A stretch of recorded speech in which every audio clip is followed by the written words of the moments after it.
Hello, hello. What's up, guys? Welcome back. Hope everyone's having a good day.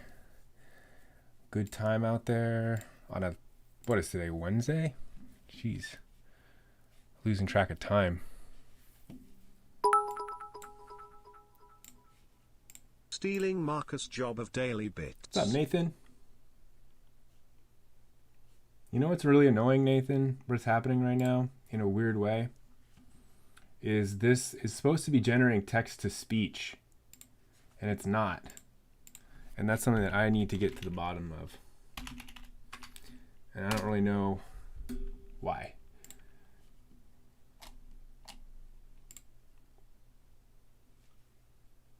It did for you?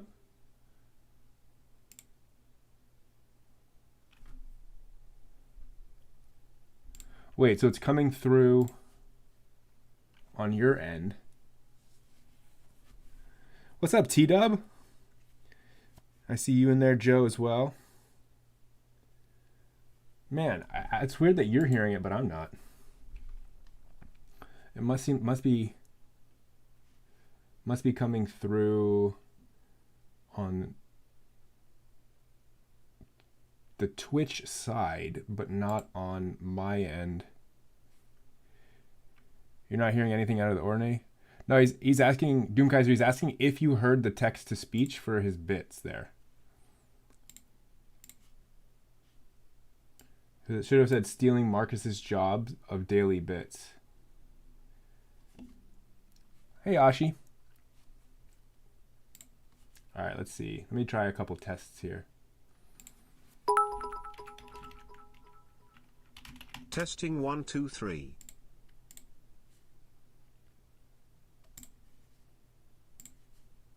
Anything? Okay, you heard it. Okay. That's weird. So that means it's playing.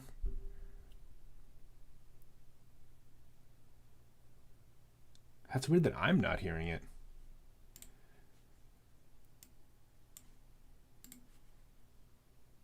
So what does that mean? That means that the audio for the alert is going straight through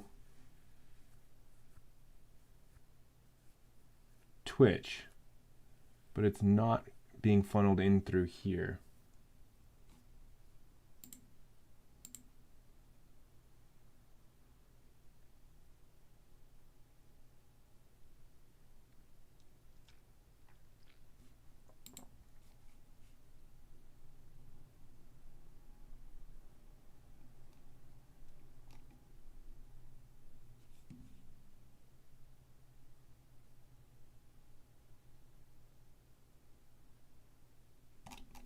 Well, it's a mystery. I gotta figure that out. At least it's coming through.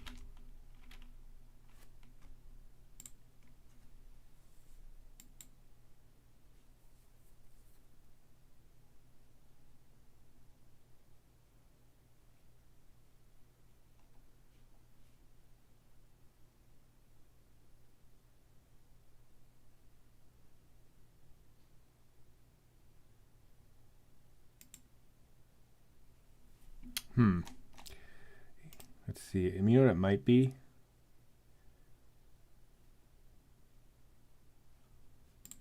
No, I don't think so. I don't know.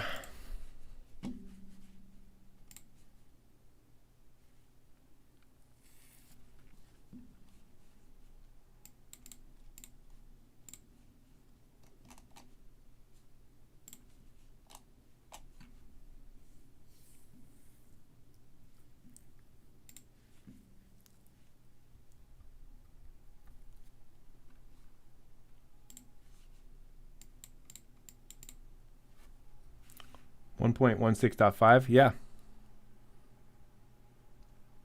Isn't that just the newest one?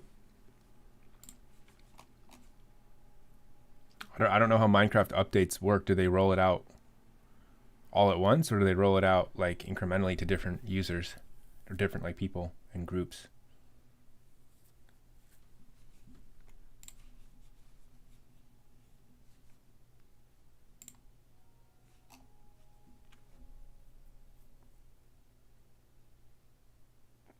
Oh, I see. Yeah, this was within the last, like, I would say, month or so.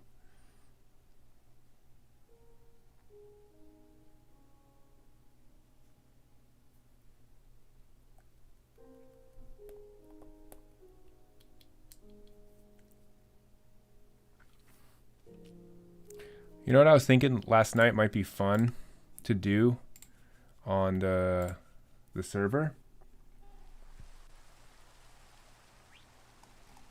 I mean, this is probably already exists in a like on like the Hypixel server or something like that, or on some multiplayer server. But I was thinking it'd be cool if we did like a little competition. Like I could build like, damn, what's all this slime? Who's sliming this whole area? Slime and honey everywhere. Would be like I could build like maybe an obstacle course, and we could have like 2 people race each other, and we could see who wins. Sticky situation. Nice. Or like challenges. That could be, might be kind of fun. Holy cow. We really need to slime everything. Please do not serve the villagers in holes planning to make trading hall with. Okay. Speedrun, kind of like a speedrun, but it wouldn't be. It would be a speedrun only insofar as it would go. You would, like, I could make a long. It'd be more like a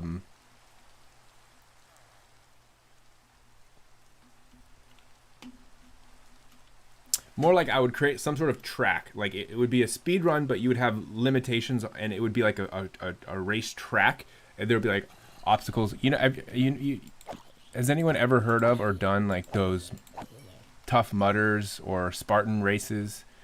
Something like that. And what I could do is I could set up a long track, and you would be the 2 people would be racing side by side, but like in separate lanes, so they'd have equal. And then I could have glass on the top, so I could follow along on the top, so we could see how they were doing. Does that make sense? Or build battle, that's true. Yeah, so it would be a mix. It would be like parkour, but then I would imagine there'd be like something that you would have to mine through, and I would have like, you know, I would have like, it would be something that you wouldn't be able to see, but you would start mining through, and there'd be like pockets of like obsidian that if you hit, you'd have to go around, and so there'd be some luck involved with it, but there's a lot of skill. That's kind of what I was thinking, but that would be something I'd have to build myself, right? And we could do like a little competition, and whoever has the best time, or we could do time trials. It doesn't have to be like a 1v1. Although I feel like 1v1s are more interesting because it's you're seeing a real time.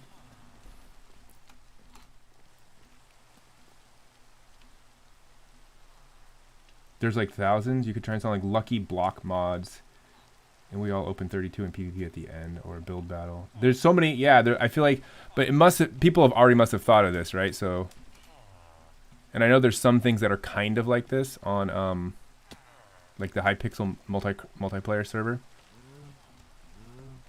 But I was thinking, like, you know, that could be a fun little thing to do, and we could do like some sort of reward, like awards for whoever gets the top finish or something like that. We can get like do an award or some situation. I don't know what the award would be yet, but maybe something like, could be like a VIP badge. But I don't know. We could brainstorm. I'll brainstorm some other kind of thoughts there. Hey Aria, what's up? Top finish gets dragon egg. Yeah, the one that I lost.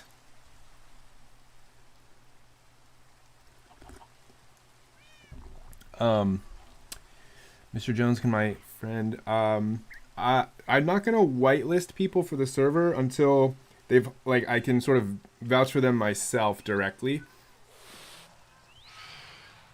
I don't want to open this thing up too much to too many people, because it would just get a little chaotic. But I mean, if it's somebody who is interested in like hanging around for a while and being part of the community here, and then for sure. But kind of like how Jeez Louise, he spent a couple weeks here, contributing via the chat, like that, something like that. I could see being an avenue to getting on. I feel like if I just are opening up to anybody who wants, it's going to become, it'll do two things. One, it's could cause problems. And two, we don't want to like, just kind of open it up to anyone and everyone. What's this video?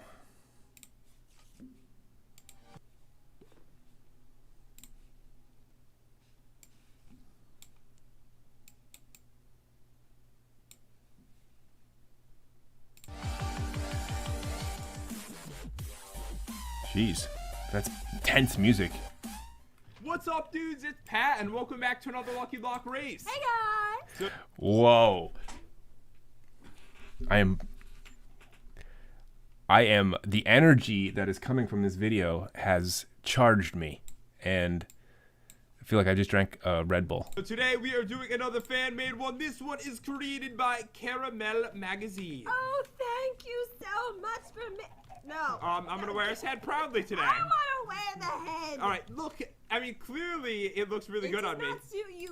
Loud. So if you see each other in the maze, Thanks for playing you Lucky can Block attack Race. each Here are some other. rules. Whoa, Lucky this Block is gonna be Race. horrible. Okay. Spawn point at every trade. Read all the signs. Do I want this gold? You need to. Oh, I see. So it's almost like, Oh no! It gives us slowness. okay, you gotta jump. on the I see, thing I over see. here. This is really bad. I got some kind of potion. I'm getting so many cool. So are you basically telling me that I don't have to make this myself? Like, there are things out there that people have done this already, and they've probably done it in ways that are far better than what I would come up with, and it would save me time, and it would still be fun. It just wouldn't be original. Because if that's what you're telling me, that's totally fine. I'm okay with not being original.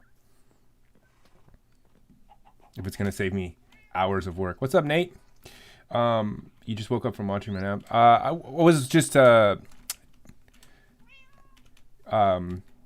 was just showing me a video of like something, a video about something that I was thinking about recently, about what we could do on the server for like maybe like some fun competition on the server. I feel like at this point we've been doing a lot of building of farms and getting of gear and setting everything up.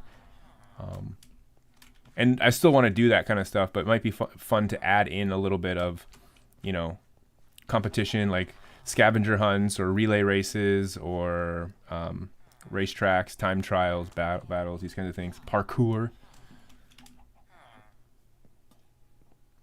Back in my day, it was called trespassing, but now it's just called parkour, apparently.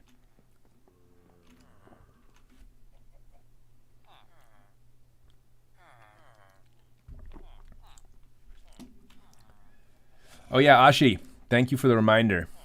I will name your...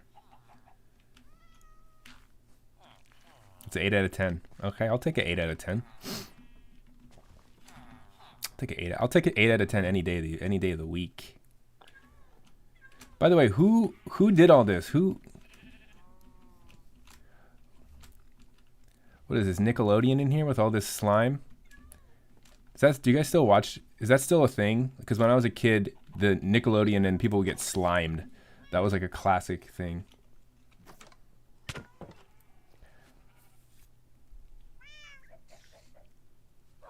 I could use Core Protect on it.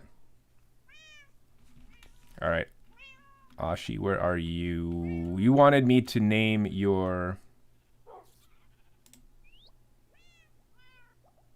Oh, you did, Cytokine. You polluted the entire area. So we're going to name this 1989. Right? Just want to make sure this is what you wanted. Pickaxe renamed to 1989. You're okay with any Taylor Swift album that I can pick? I'm going to go 1989 because that's what you said. I don't know much of Taylor Swift's stuff. And 1989 is a good year. It's the year my sister was born. And my sister is one of the most unique, original awesome people I know. So we're going 1989. There you go.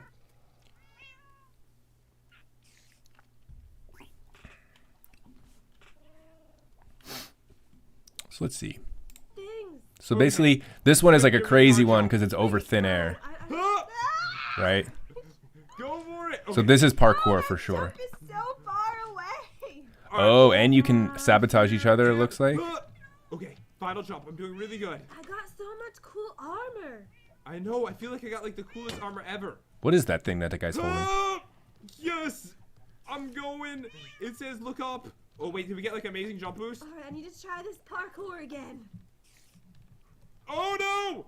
What? I'm okay. Okay, wait. Oh, yes. Yes, I made it. We get like really cool jump boost, just so you know, Jen. It's Cactus like, really launcher. amazing. I missed the ladder. Oh, you Oh, did? okay. I did. So as you go Going along and you down. break certain So, blocks, you like, get this different might be the gear. middle. Okay, if there's lava up here. Oh no. So yeah, like there's so much in this that I would never have thought of. Dude, do I see you like flying out of the universe? No. Yeah. Okay. I don't know what you're looking at, but I'm about to win the race. Yeah, it's a little. It's okay. It's okay. It is a little obnoxious, but it's okay. Cytokine, what did you want to show me?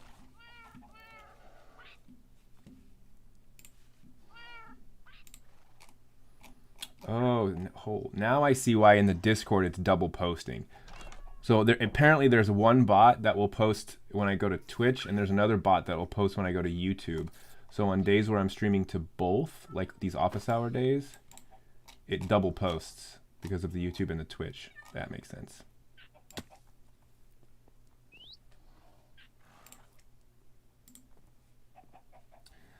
So Lucky Block mod. We gotta look into that.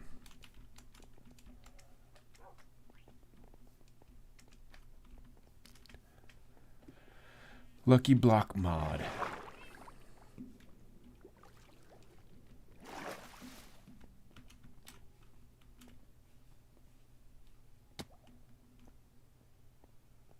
What is he showing? What are you?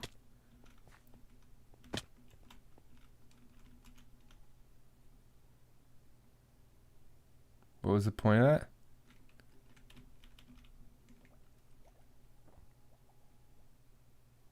That's true. I wonder if we'd have to set up a different server for it. Though it's a trampoline.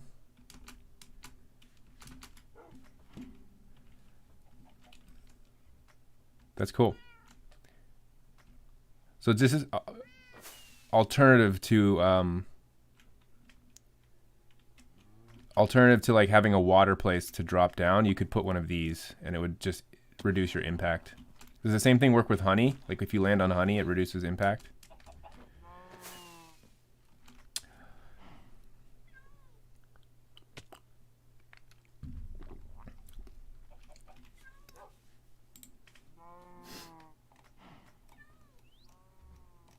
Erebus, I sorry, just so you know, sometimes I might miss your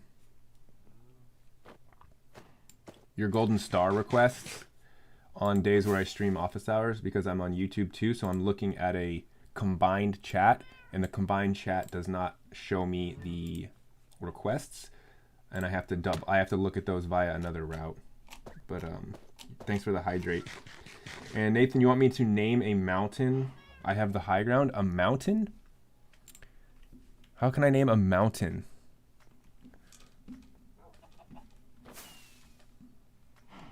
How do I name an entire mountain? Like, what if I name... What about this mountain over here? Not this one. This, wait, is this the one? I can't really name this mountain because this is where somebody has already kind of claimed this as their humble abode. What about that one over there?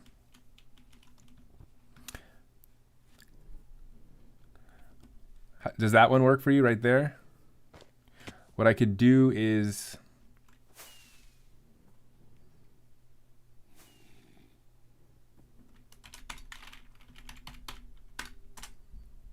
What could I do? How could I name that? Just a sign. Just a sign. It'll be a small sign then. Ashi, in the lab for number 5, should we only put examples that happen in the lab, or should we put examples that could hypothetically happen with the M&Ms? Let me double check. Let me look at what the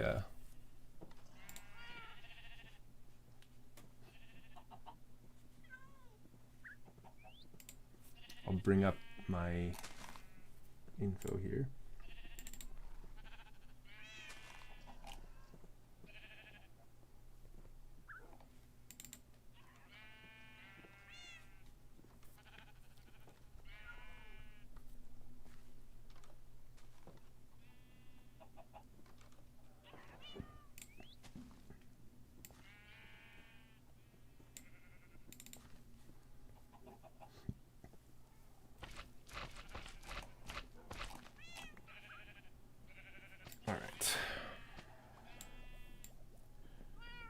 Number 5. Are you talking about this number 5 right here?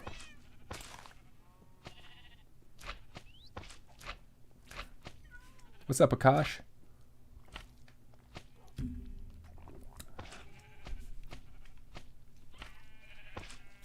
Describe 3 types of events that would prevent genetic equilibrium in the M&M population. So, okay, first, I think it's important, and I realized I made a mistake when I forgot to delete this question. This question actually was not meant to be on here because I was going to skip talking about genetic equilibrium this year just due to having less time in remote learning. So I was not planning on talking about it. So I was going to say it was totally fine for you to skip this question. But if you just want to answer it anyway, this is asking particularly in the M&M population. And it could be hypothetical.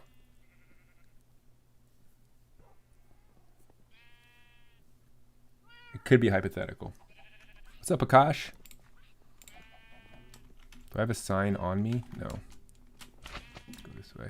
It could be hypothetical or real, but you know, it should be pretty easy to come up with an answer because genetic equilibrium is not something that exists in nature, right? As long as there's some sort of environmental change over time, you're going to have a situation where species are going to be evolving and changing, and are not going to be staying the same at a genetic level. So genetic equilibrium is pretty much...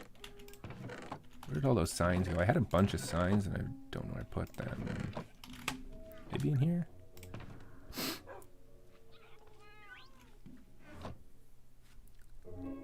Yeah, Nathan, I'll tell everyone in class tomorrow. If I forget, maybe you can just remind me if you remember. I feel like you have a way better memory than me.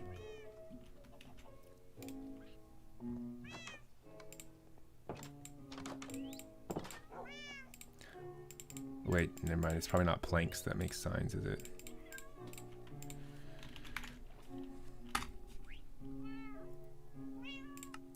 Oh, it's regular blocks. T-Dub, I saw your video. I'll take a look at it. So the video suggestion, I just didn't see it today because I'm on YouTube too. So sometimes I don't see it, but I see that now. And I see Erebus, you got your hydrate in. Yeah, so normally when I'm just streaming to Twitch, it's very obvious in the chat for me to see that you requested one. I see you posted the link there, so. What do we got? Wait, so give me the context of this. You're saying this is a parody on Gavin Newsom's screw up. What is Gavin Newsom's screw up? Fill me in. What did he screw up on? So I have context for the video before I watch it.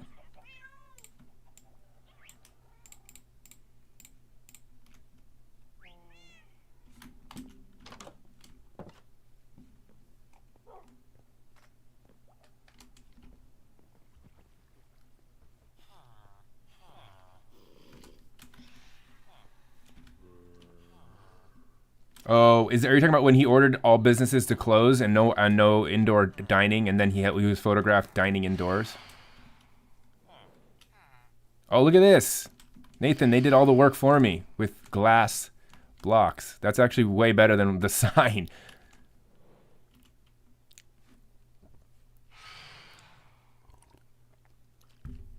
Okay. All right, let's see what this video is, this parody. Yo, man. Yo, open up, man. Yo, what you want, man? My constituents just caught me. You let them catch you?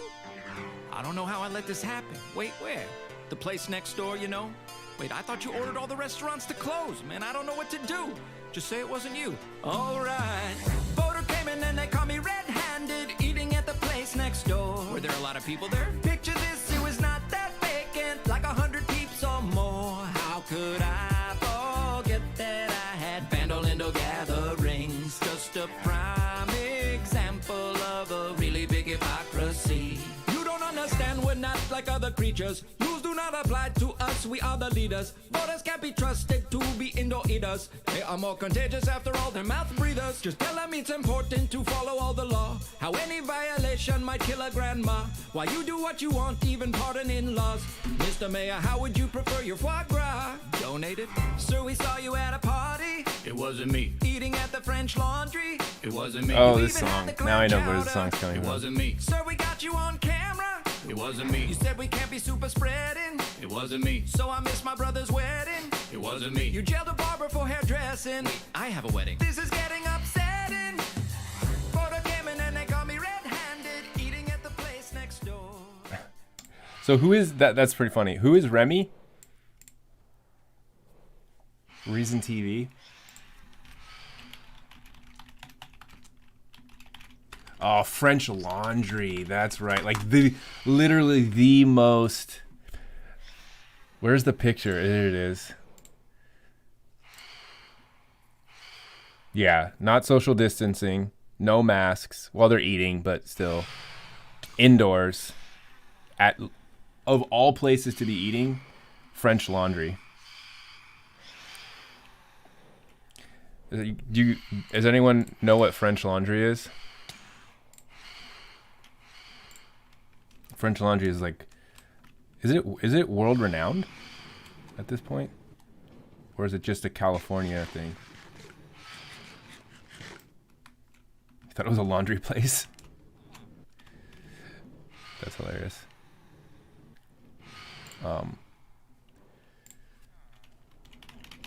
Let's look at their menu.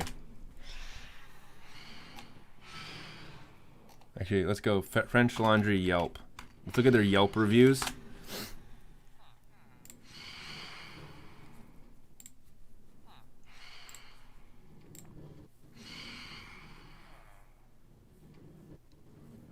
$4 signs.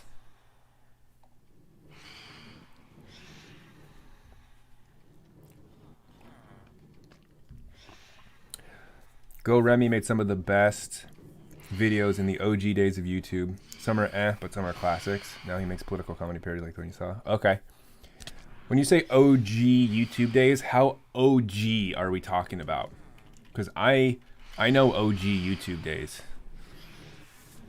OG YouTube days, like, are we talking like when YouTube first started, like 2008?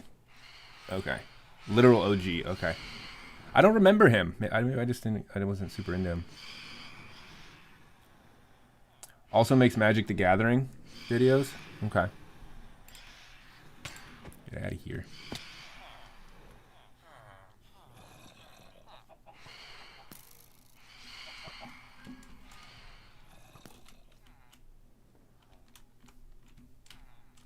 This area is becoming increasingly difficult to navigate. Part of me wants to say we should not have slime everywhere.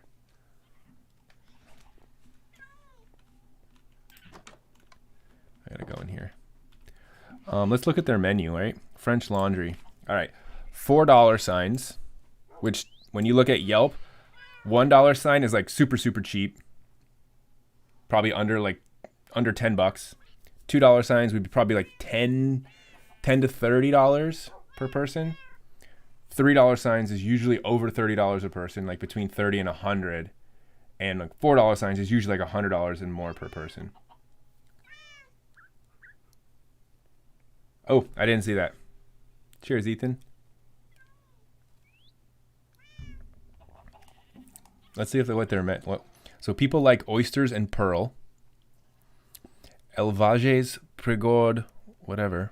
Elysian Fields Farm. Yeah, man.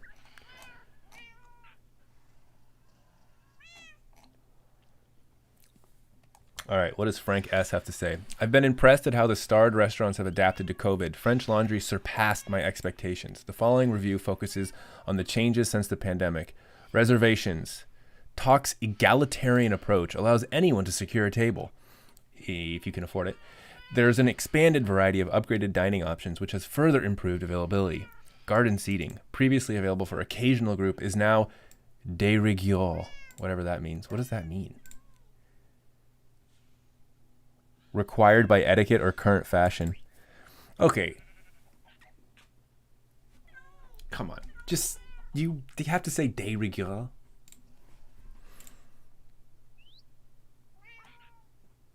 Beverages. Free refills on iced tea.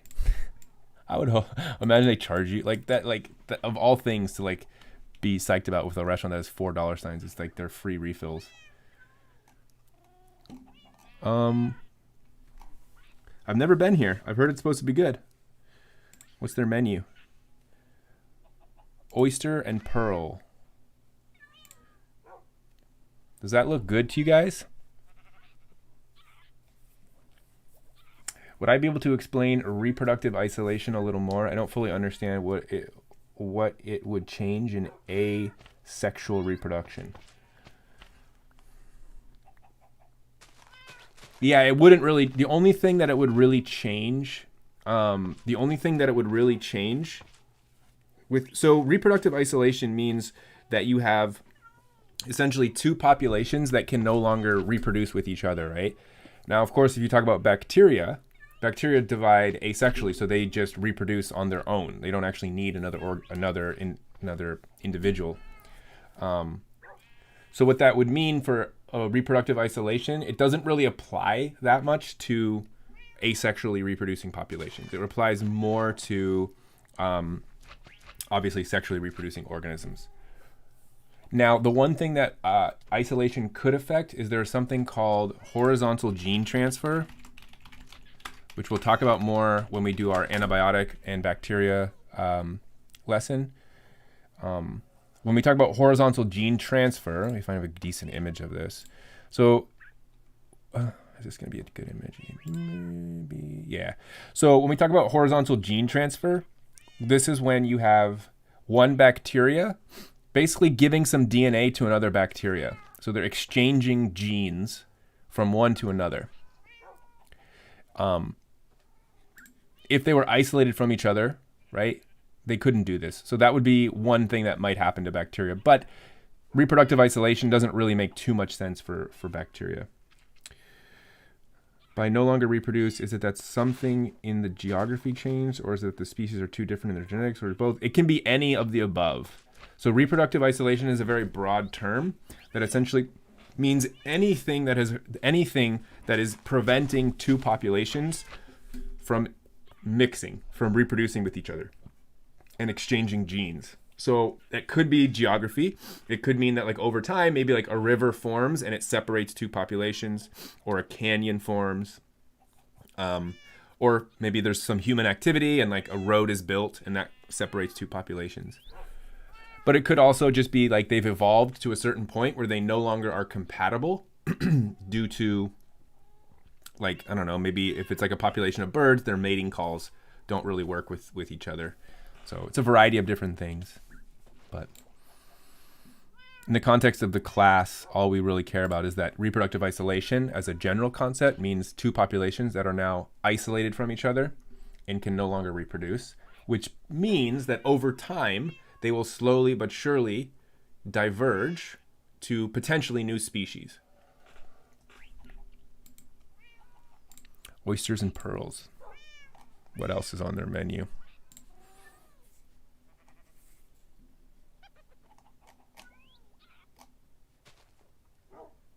Charcoal grilled Japanese Wagyu.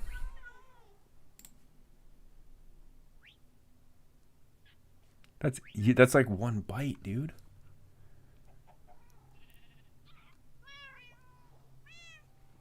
That's literally one bite.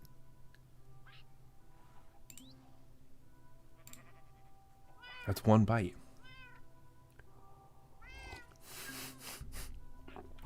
What's up, William? Because of the Apes Acid Rain Lab, my neighbor asked why I have bags on my window. Yeah, you might get some weird... people might get a little weirded out by that. Just tell him it's none of his business or her business what you do with bags in your house. That looked pretty good. What's up, Blue? Nice to see you. What else on here looks good? This one is foie gras. How do you pronounce it? Foie gras. Foie gras. Isn't foie gras like duck liver from ducks that have been just absolutely fed, like force fed? Isn't that like illegal in the United States? Duck foie gras. Foie gras. Foie gras. Got it. My French isn't great. Again, another bite. They literally bring you one bite for everything you buy. Isn't that illegal? Hold on a second. Foie gras legality. Foie gras controversy. Oh man, yeah. Gavage. Gavage or gavage is the term for the practice of feeding a human or animal against their will. The term gavage or gavage probably refers to supplying a nutritional substance by means of a small plastic feeding tube passed through the nose or mouth into the stomach.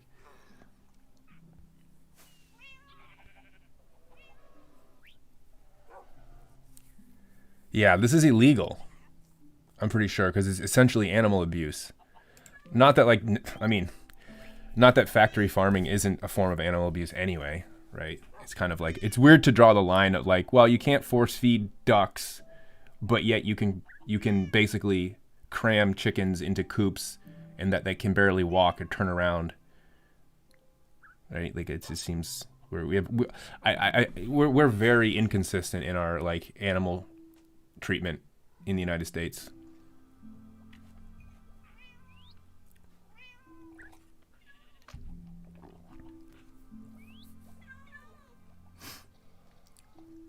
Why do people pay so much to eat miniature food? People pay a lot to eat miniature food because it's the experience. I think it would depend on different people, right? I would imagine that there's some people who are actual like connoisseurs of flavor and of like chefs putting together different flavors and textures into sort of like almost like an artistic creation that is like a pleasure of the mouth, right? So like you think of like a piece of art that you're looking at, it's like it looks nice on the eyes. Like there's something about the composition, the color, the arrangement that's nice. With food, people often think of like, oh, it's really interesting how you put together these ingredients to make something taste so different or so unique. That's one thing. So some people could just actually really enjoy different combinations of flavors, and they will pay money to go to chefs who are like experimental or doing interesting things. Then there's like just the people who just like the sort of the extravagancy of it, the lifestyle of it, the I like to dine in high places, you know. I think it depends on your reasoning. I think a lot of people have different reasons for it.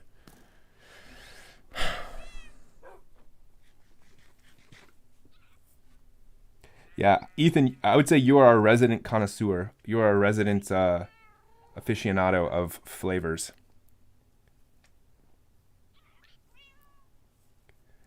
What if you're still hungry? Then this is what happens. You go to a restaurant like this, you eat your bite of foie gras, and then on the way home, you stop at In-N-Out for a double and animal-style fries and a chocolate milkshake. That's what you do. That's how you handle that situation.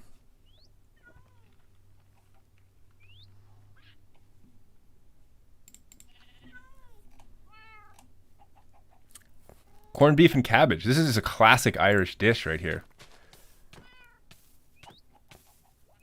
You get one piece of cabbage.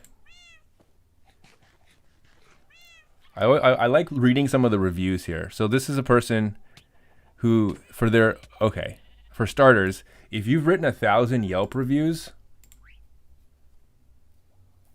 Okay. I wanted to save it for a very special place, a dining destination that I was lucky enough to cross off my bucket list. It's the best meal I've ever had in my life to date. Wow. That's a lot, especially for someone who's done 1,000 Yelp reviews. I could not believe it. My jaw dropped when my husband told me he was able to get reservations for us and 2 friends for dinner on Memorial Day weekend. I had heard urban legends of how you need to know someone on the inside or use a special concierge service to score a reservation. My husband just kept calling every day.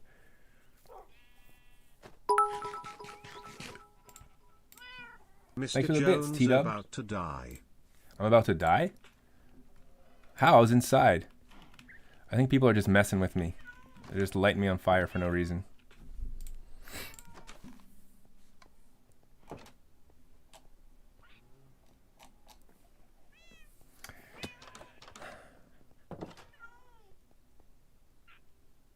Nathan, Ashi, what exactly is coevolution?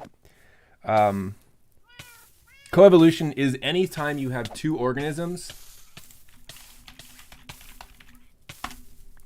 So coevolution is anytime you have 2 organisms, like a bee and a flower have co-evolved together. So the flower is attractive to the bee because the bee, when it goes to the flower, it will, use its proboscis, its little tongue-like appendage, a little tube thing that it sticks into the base of the flower to suck out the nectar, which is a sugar-rich, nutrient-rich, or not, well, just like energy-rich solution that it can get to sustain itself. And then the flower is designed itself so that when the bee lands on it, its pollen is rubbed off onto the bee itself, and so then the bee goes to the next flower somewhere else and deposits some of that pollen onto the next flower, which aids the flower, or the plant that the flower is growing on, in reproduction. Because plants, the real issue for plants from like a biological perspective and an evolutionary perspective, the real issue for plants is reproduction, because they can't move, they're immobile, right? They're stuck. Most plants, they're stuck. So they have evolved with bees so that bees help them reproduce, because bees can move from one plant to the next and pollinate them and allow for them to spread and propagate themselves throughout the environment. And bees get a little snack, and so it's a mutual relationship, mutualistic.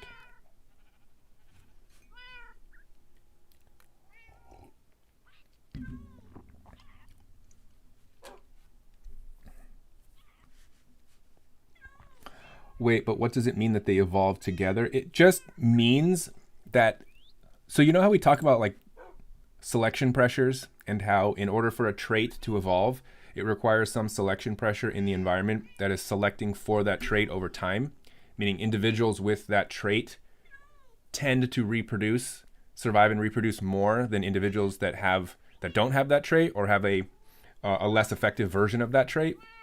So in this case, the trait is the being attracted, a bee being attracted, a behavioral trait of a bee being attracted to a flower, to the shape or color or scent or something about the flower.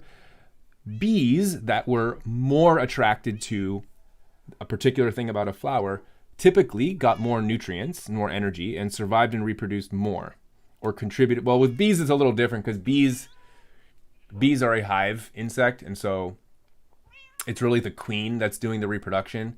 But that's going to get into some more very different, like more complex stuff. It's going to get into more complex stuff actually if we go down that route, because the way that it would evolve in a hive situation is that individuals that help the hive to propagate would be selected for.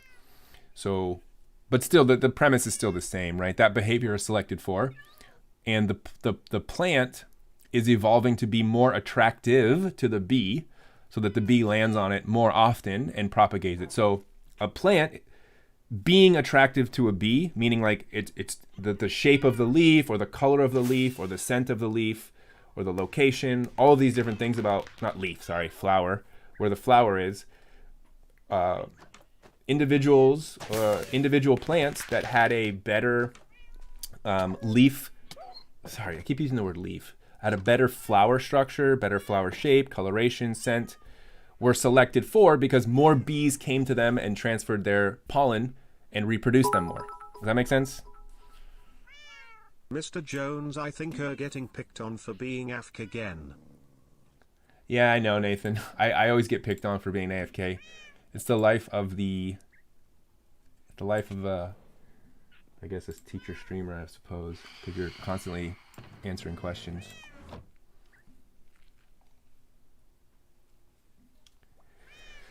T-Dub, imagine the life of bees who pollinate on saffron flowers. They'd be the elite of the elite. Yeah.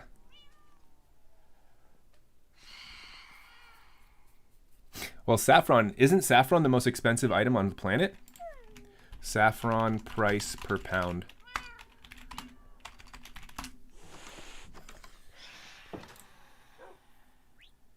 Saffron prices at wholesale and retail ranges from $500 to $5,000 per pound.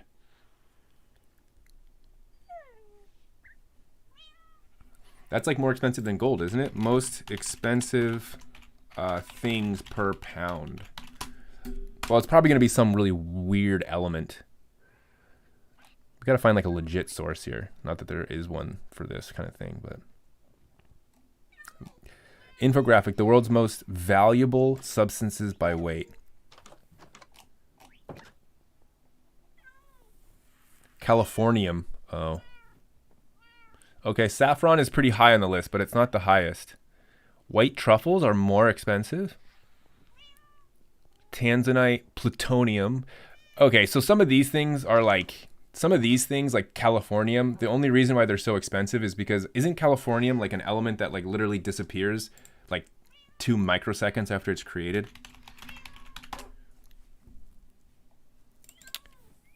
Californium is a radioactive chemical element with the symbol CF. The element was first synthesized in 1950 by bombarding curium with alpha particles.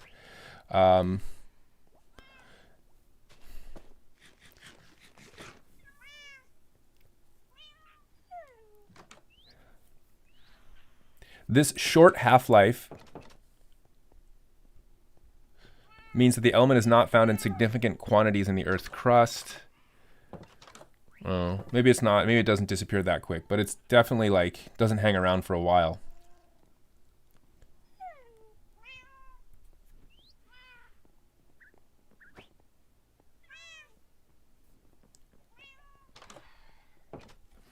Ashi, yeah, so it's them evolving to sorta have traits that help that mutualistic relationship.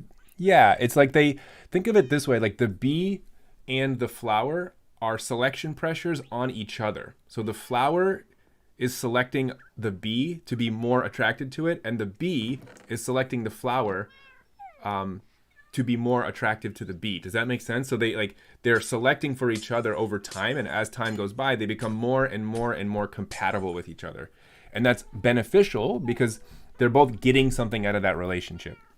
And so sometimes when we talk about evolution, we get too focused on the competition aspect of it. We constantly think about like, predator-prey relationships and these kinds of things. But there's a lot of cooperative relationships in nature, such as like these kinds of coevolution things.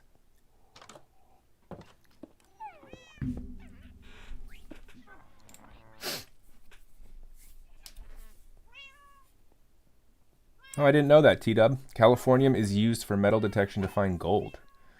Wait. Wait, that makes no sense. So you're using something more expensive to find something less expensive. Like, oh, I found a bunch of gold, but it cost me like $1 billion because I had to use Californium to find it. Where was it? Oh, here it is. Right, where's gold on this list? Gold is here at $33 a gram. Californium is $27 billion a gram. Parsley, rip, nobody's watching on YouTube anymore. Yeah, I don't know what happened. I did, like, when I switched to Twitch, it was like, I didn't switch to Twitch. I just started doing Twitch as well. It's almost like I don't know what happened. I have no idea why people on YouTube have kind of stopped.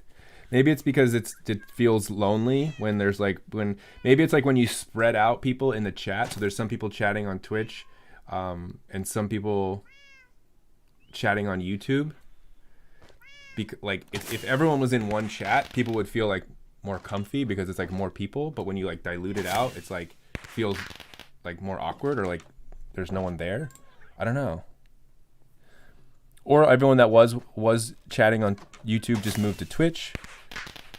Or the other thing could be that I don't know if maybe people aren't getting notifications on YouTube anymore because I'm routing my stream through a third party to YouTube rather than going directly through YouTube.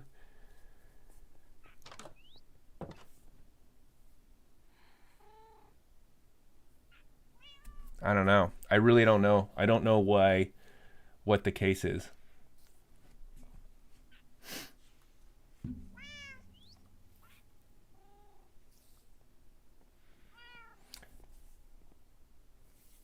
That's okay, Marcus. What's up, Dylan? Dylan coming strong on YouTube. Yeah, I don't know. I'm trying to figure out like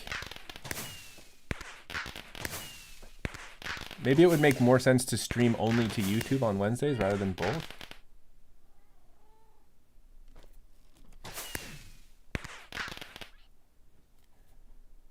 Oh, it's you, Joe.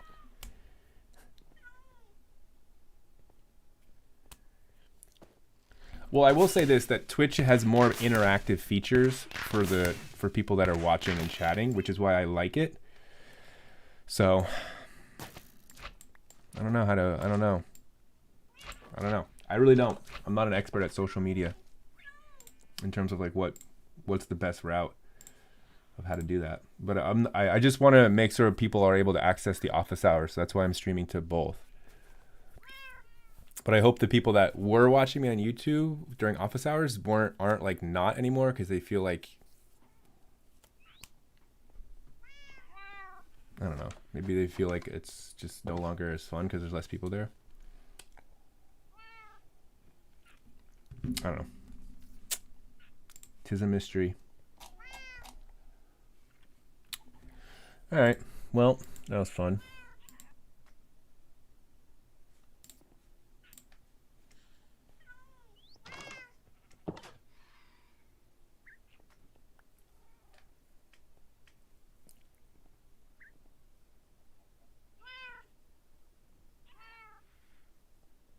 Oh, the visual was misleading, huh? Wait, which was the tab I had open?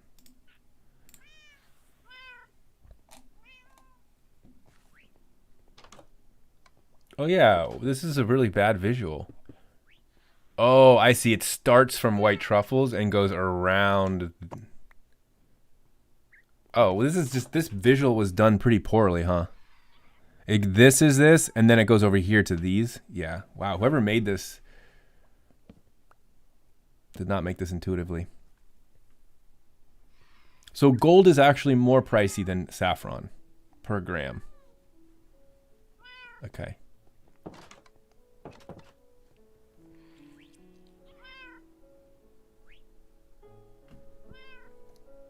All right.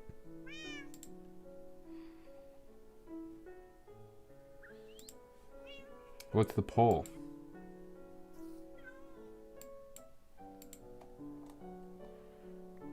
Oh, I didn't even see Blue's hydrate. Cheers, Blue, if you're still in the chat. I suggest a poll, mini games.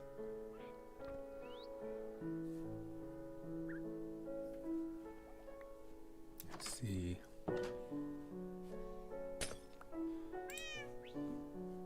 Do a poll here.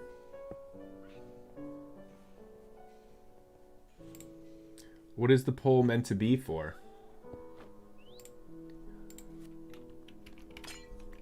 I don't know what that means. Mini games, what? Just like a yes or no? And if yes or no, what does that mean? Mini games as in what?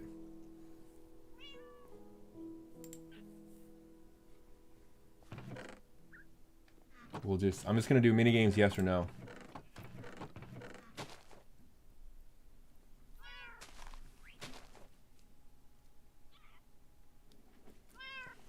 I see. Play mini games. I get it. I get it.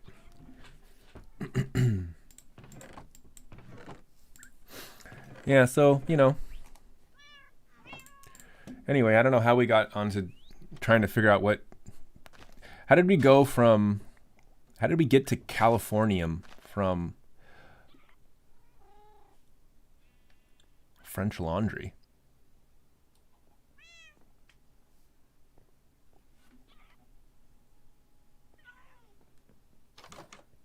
Oh, I see. Go to do the Hypixel route.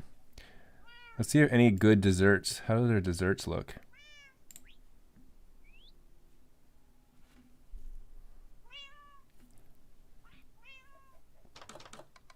All right.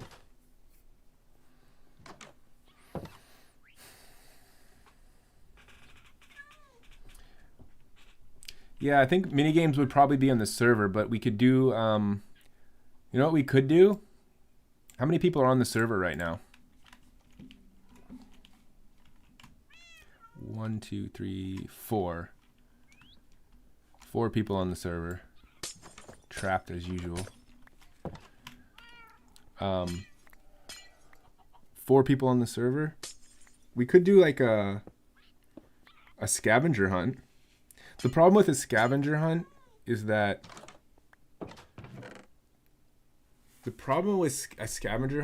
I can't tell, like, we have so many farms and people have so much stuff that I wouldn't feel confident that someone wouldn't just go grab something from like the nearest farm.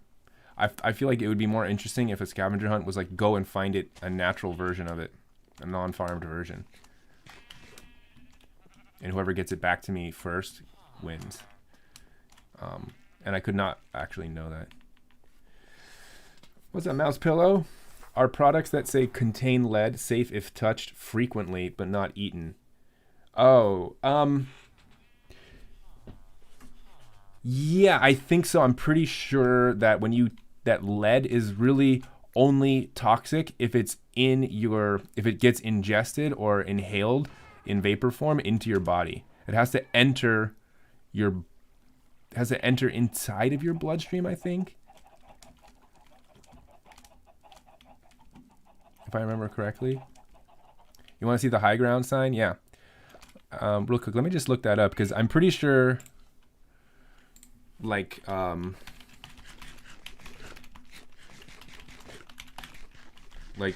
is there such a thing as lead poisoning from skin contact? Some studies, this is the CDC, so it's pretty reliable.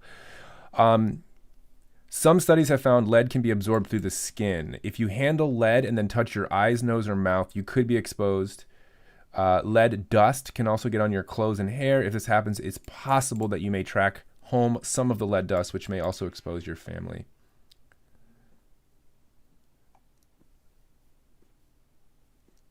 So ingesting lead, obviously not good. Breathing it in, obviously not good. Touching it, it has this one here. What was this study?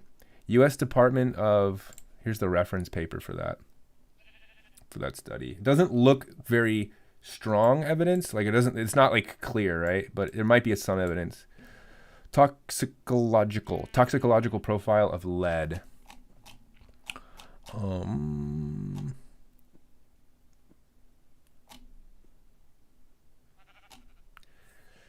Acute lead toxicity is, actually, let's look up skin contact.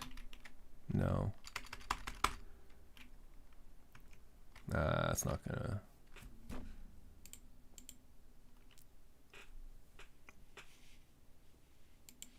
Wow, this is like a crazy paper. This one's deep. This paper goes deep.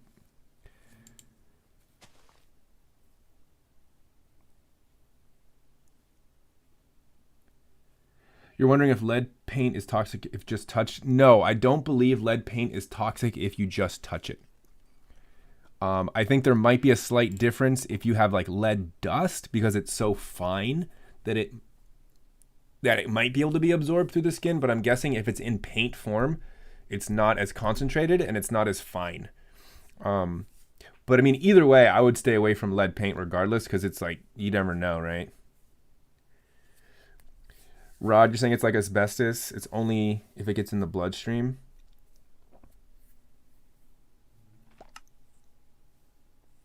That's true. Why do you have lead paint? I mean, I could see you potentially having lead paint if you are in a really old house that hasn't been repainted since like the 50s or something.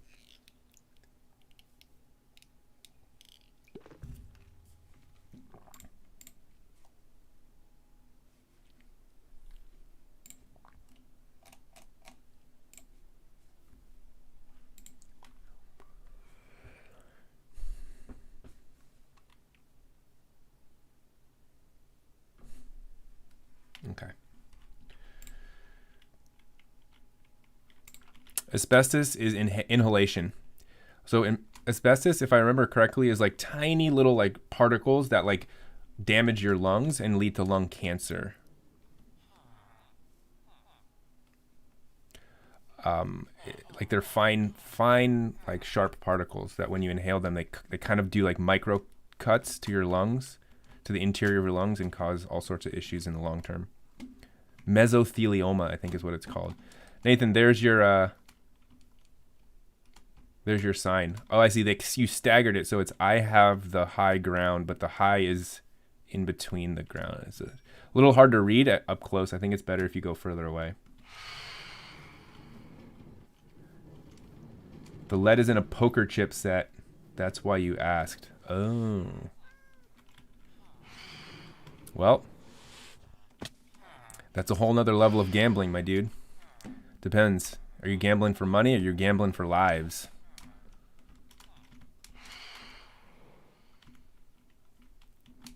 I gotta get up here real quick. I want to look at this from a better vantage point. It's pretty good.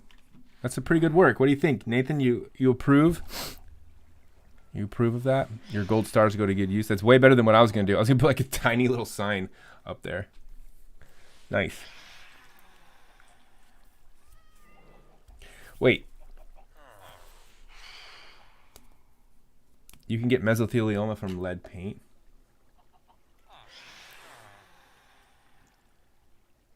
Let me see real quick. Because mesothelioma is... It's the one that you always hear about, right? Yeah, it's a malignant tumor caused by inhaled asbestos fiber and forms in the lining of the lungs, abdomen, or heart. The life expectancy of most mesothelioma patients is approximately 12 months after diagnosis. Oh man, this is rough. It's such a bummer because there's so many things that we just don't. There's so many things that we use and then realize way too late that they're bad for you, right? Asbestos being one, lead-based paints and lead-based fuels being another.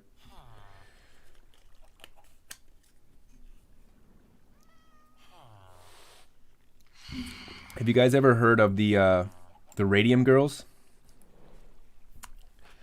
Maybe we'll watch that. I want to watch a little video about the Radium Girls.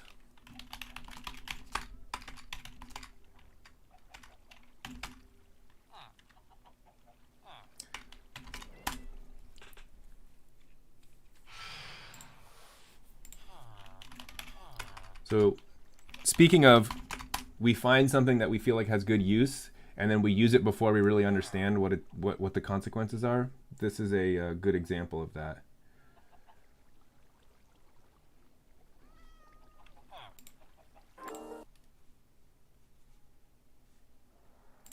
Here's a one. Wait, so hold on a second. Jack and Ian, I don't want you guys to be arguing in the chat too much. Was born on the 14th of March, 1899, in Orange, New Jersey. Her father, Daniel Edward Fryer, worked as a union rep, and her mother was Grace Morton Gilbert.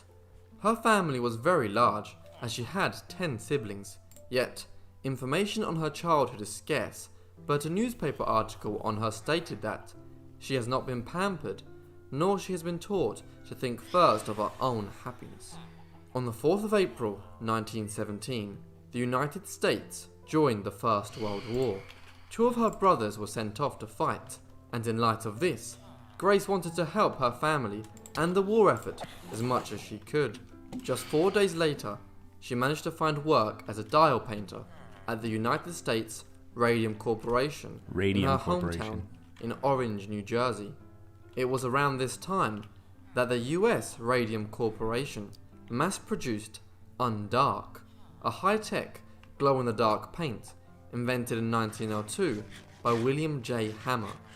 This became widely used among foot soldiers, as they could now read their military dials and wristwatches at night. Furthermore, the paint was also used in a number of household goods, such as light switches, house numbers, That's crazy. and doll lights. Basically glow-in-the-dark material. That looks pretty cool. Despite growing health concerns, But US Radium stated that their paint was absolutely harmless in such minute quantities.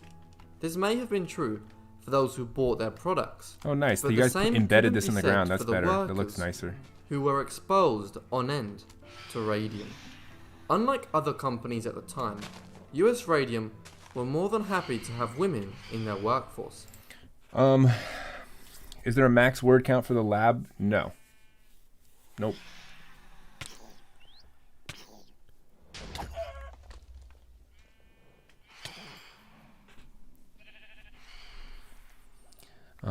Why can't polio be cured once contracted with the vaccine, but it can be prevented before you get it?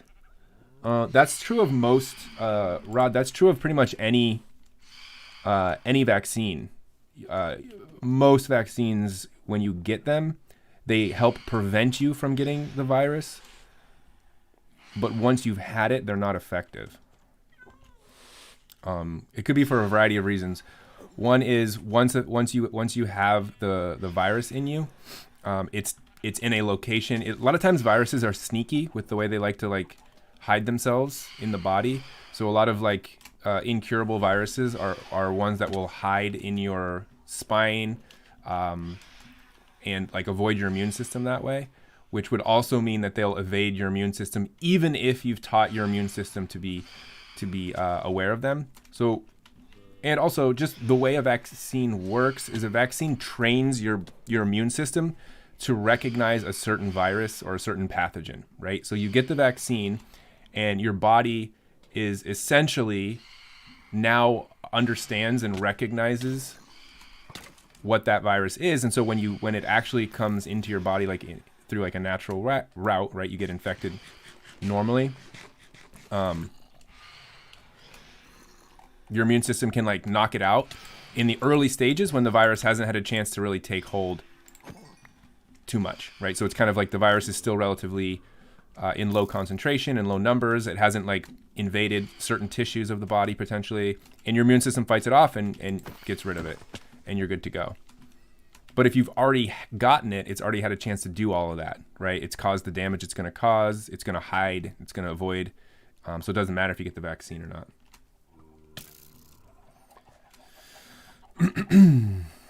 So if someone had a case of staph and they had a weak immune system and a vaccine would do nothing. Yeah, no. Vaccines are not good for people with weak immune systems. Usually vaccines are not recommended for people with really compromised immune systems because the whole point of a vaccine is to train your immune system, right? So if your immune system is bad, then training it isn't really going to be that effective of a strategy. So.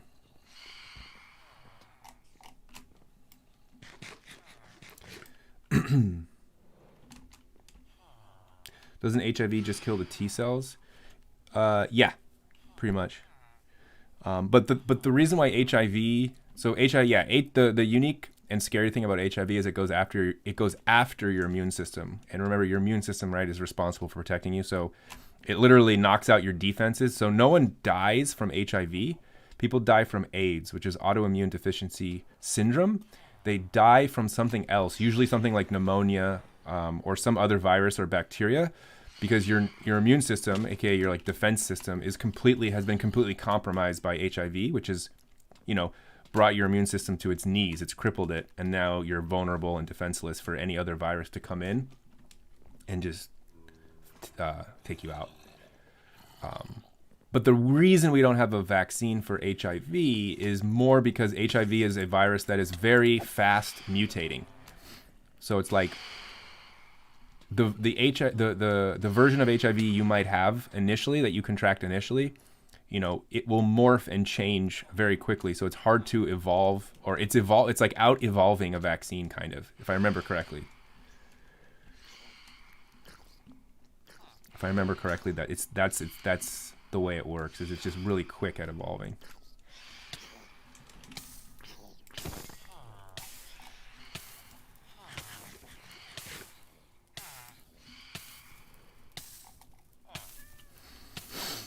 Thoughts on the doctor dying of a brain hemorrhage after taking the vaccine? 2 doctors died who were in perfect health because of the corona vaccine. I've not heard this. Do you have an article? Can you link me an article? If HIV is hard to transmit, why is it still on the rise? That's a good question. I think it's, you know what, a lot of,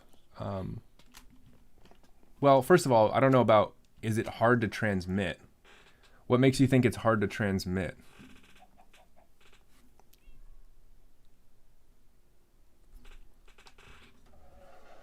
When you say hard to transmit, do you mean hard to transmit because...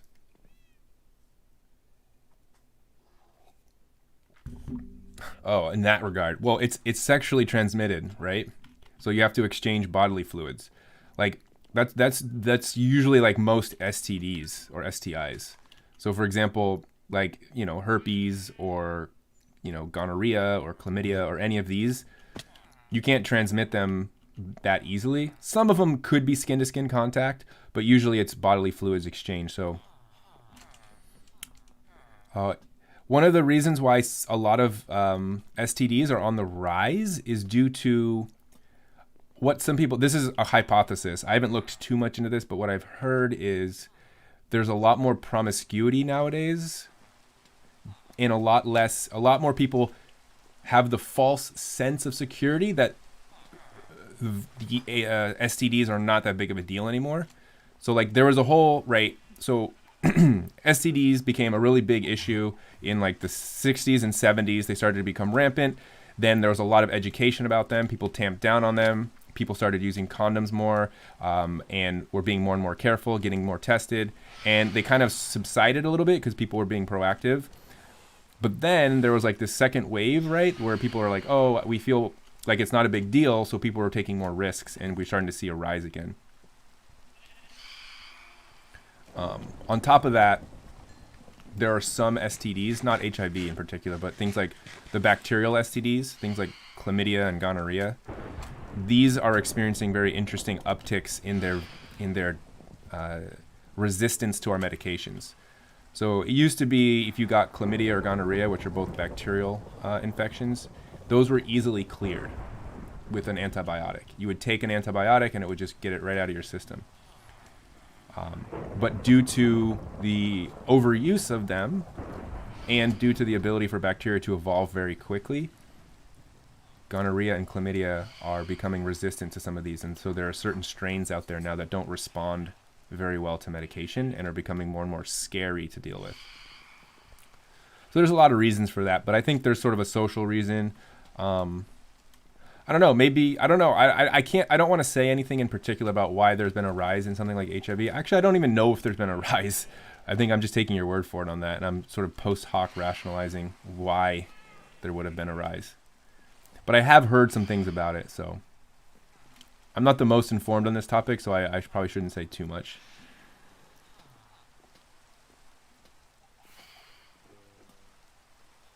You know, could be drug use too.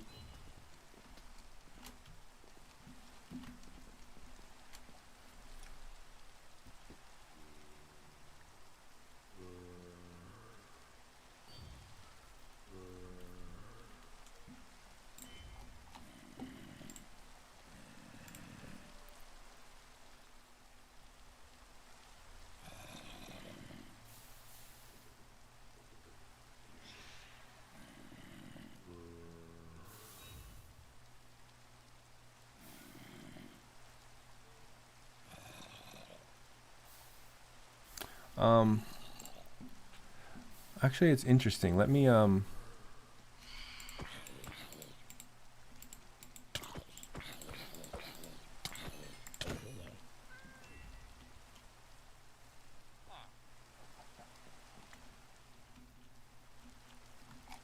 Let me look that up. So some of the things you guys are asking, I'm not 100% sure the degree to which they're happening. Like, I don't know enough of the data on something like let's see, let's look at like.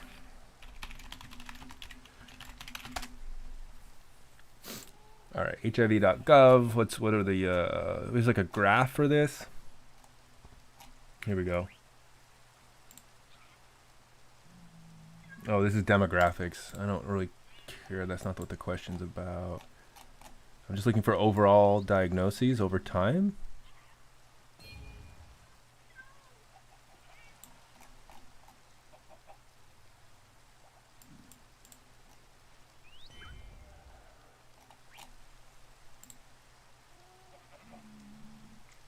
Estimated HIV incidence and prevalence in the United States. This is only from 2014 to 2018.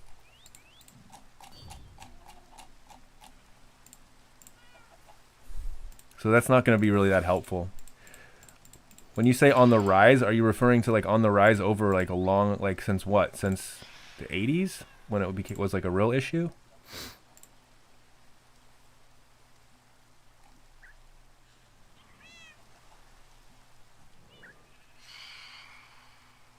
Yeah, and I guess also it really matters where you're talking. You're talking US or you're talking about other countries, right? So if you're talking about like sub-Saharan Africa, that's a huge issue there, just due to lack of access to preventative measures.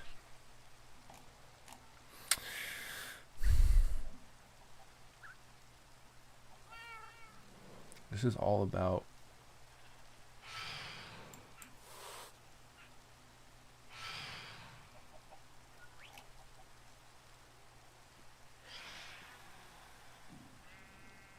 Wait, is HIV on this list? Oh, there it is. HIV AIDS. So in 2017, it was just under 1 million. And if we go back to 1990. What? This is entire world.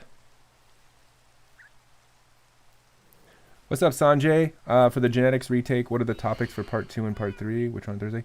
Part 3 is all the biotech stuff, and part 2 is all about mutations. I forget what the other thing was.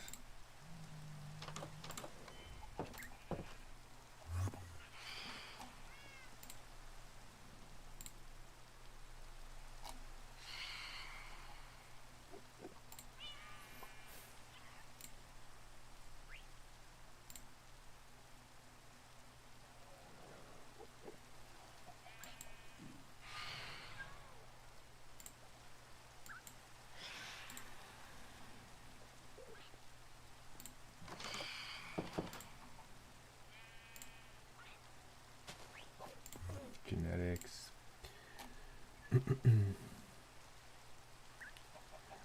Part 2 is genetics and gene expression, mutations and gene expression, and then part 3 is biotech.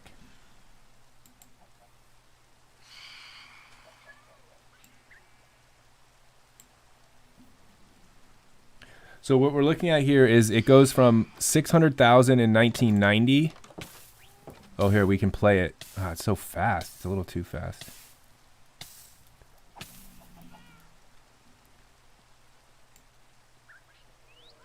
Where's HIV? Oh, it's not on the list at this point. This isn't good. All right, HIV. It goes from, okay, so 348 to 442 to 548. It's just rising. It goes to 1 million in 96, 1.1, 1.2 mil in 99, 1.5, 1.6. It's rising to 1.8 in 2003. It almost hits 2 mil. Almost hits 2 mil in 2005. Now it starts decreasing down to 1.5, 1.4, 1.3, 1.2, 1.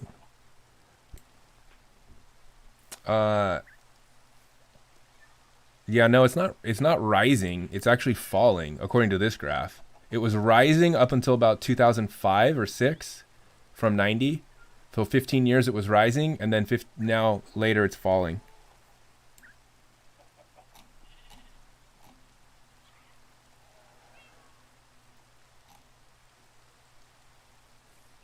Yeah, sub-Saharan Africa just gets rampaged by HIV. It's crazy.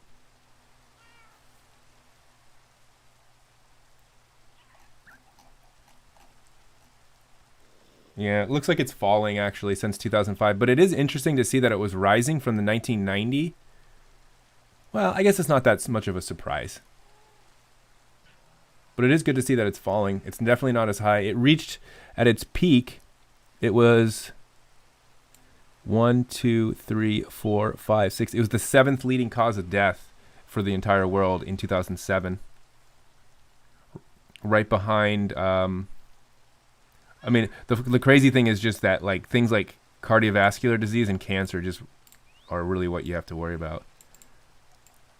The real issue is that this top one, cardiovascular disease, the vast majority of this is all preventable with just proper, like, good diet and exercise.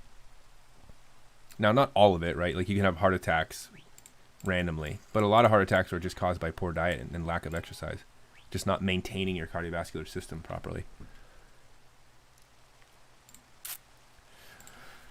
Did someone link something about those doctors? What can I look up? Doctors die from vaccine. Let me see. Sometimes I can't trust you guys. Sometimes you say stuff and it's just not true. All right, New York Times. Doctor's death after COVID vaccine is being investigated. A Florida physician developed an unusual blood disorder shortly after he received the Pfizer vaccine. It is not yet known if the shot is linked to the illness. Of course, New York Times won't let me look.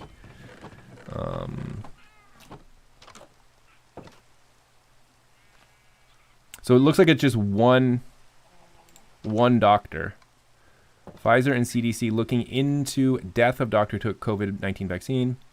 Pfizer says there's no evidence. Well, of course, Pfizer's going to say there's no evidence yet. Gregory Michael, a 56-year-old OBGYN at Miami Mount Sinai Medical Center, received the vaccine on December 18th and died 16 days later. Oh, wow, this happened a long time ago. This was like over a month ago. A rare blood disorder. Died of a stroke after spending 2 weeks in the hospital and attributed his death to a strong reaction to the COVID vaccine. Okay. We are actively investigating this case,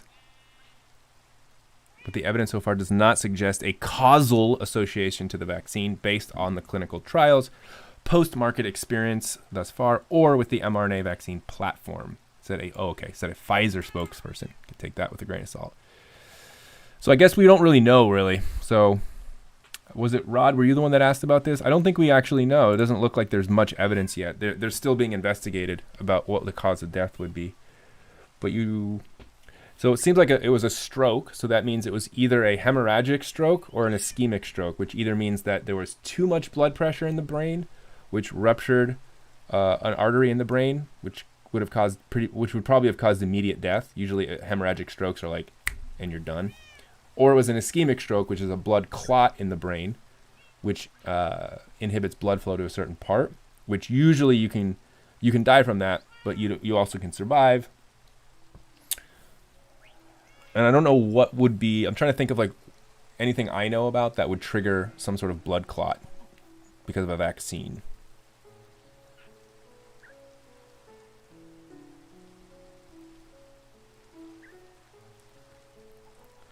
You probably should have asked why it still prevails. Yeah, I mean, why it still prevails? Because, because it's a virus that it's very hard to get rid of a virus like that. That's, because one of the problems with a virus like HIV is you don't know you have HIV for years, right? Because it can go asymptomatic for years. So if you contract HIV from somebody, you might think, if you're someone who's not getting tested regularly, you might think, I'm totally fine.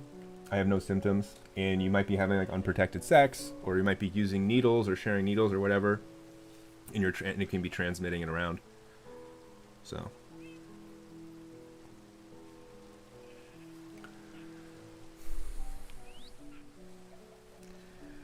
You mean he was a healthy man? That just doesn't happen. That line is, yeah. That just doesn't happen, yeah. I mean, it's hard to say. I would not connect it to the vaccine without any evidence, right? I'm sure there are a lot of people that are going to get the vaccine and then are going to die for other reasons, right? Because we've vaccinated 9 million people. I'm sure some of these people, just due to a random chance, will also die, within the month or two after they get the vaccine. Health officials have confirmed at least 29 cases of anaphylaxis, a severe allergic reaction following the vaccination, but none have been fatal. They do not recommend you get the vaccine if you have a history of severe allergic reactions to things, right? So if you have severe allergies, they do not recommend you get this because it could trigger an allergic reaction in you. But that has nothing to do with the vaccine itself. That just has to do with these people's immune systems and how they're they're triggered easily by, different things.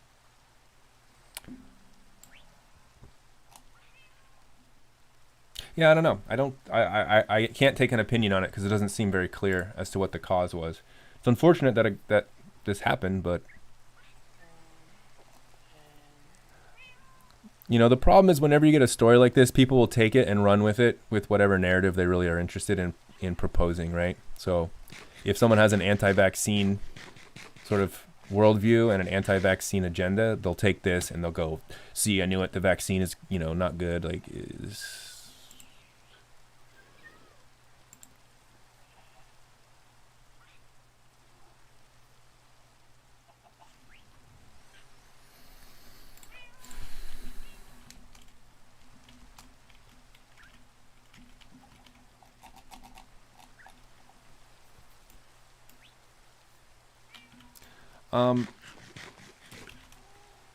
what do I want to do tonight? We were going to do mini games, but then I got sidetracked with researching some stuff.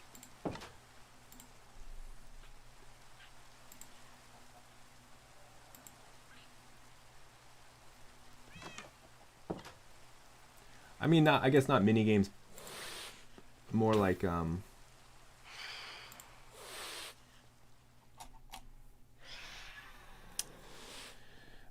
I don't know,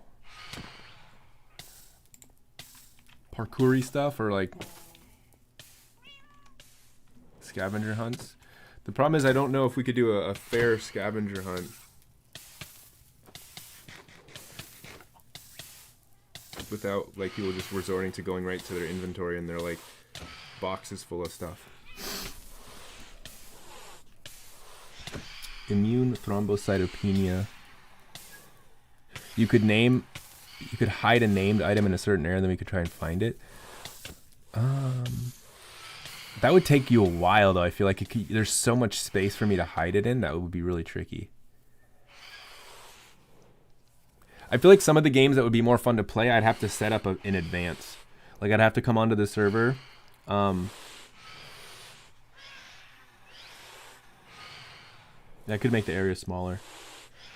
Maybe, it's 8:20 right now, so I think what we could do is have like a day where we do that. But I want to set up I like the idea of a scavenger hunt. I like the idea of a race of some kind.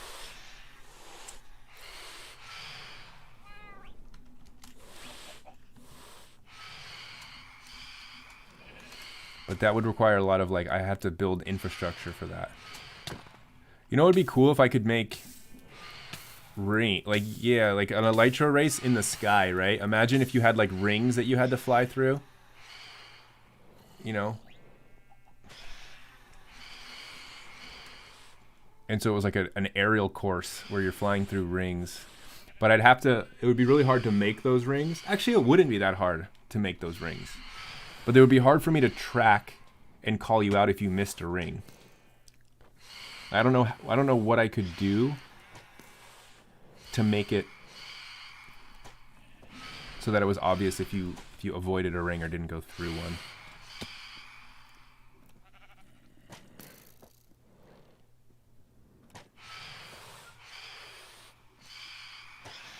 know. I think maybe I'll brainstorm it a little bit and I'll come up with a list of different games. We could do an SMP Olympics where we'll have like, we'll brainstorm a list of different games, and then we'll have like, we'll do this. Let's not do it so improvisationally today. What we'll do is we'll make a list of different games. We'll set them up ahead of time. I'll set them up with a little bit of free time, and then we'll have a day. We'll call it the SMP Olympics, and everyone who wants to will come on, and you'll compete, and you'll get it'll be, you know, top 3 get medals: gold, silver, bronze, and then whoever has on aggregate, who has the best collection of medals is our ultimate gold medal winner of the first annual SMP Olympics. But I gotta set it up. I want there to be at least like 5 different games to participate in on Saturday, where most people will be free. Yeah, we could do it on like a Saturday. Rebel popping in. It's been a while. So wait, T-Dub, immune thrombocytopenia usually happens when your immune system mistakenly attacks and destroys platelets, which are cell fragments that help blood clot. In adults, this may be triggered by infection with HIV, hepatitis, or H. pylori, the type of bacteria that causes stomach ulcers. Yeah.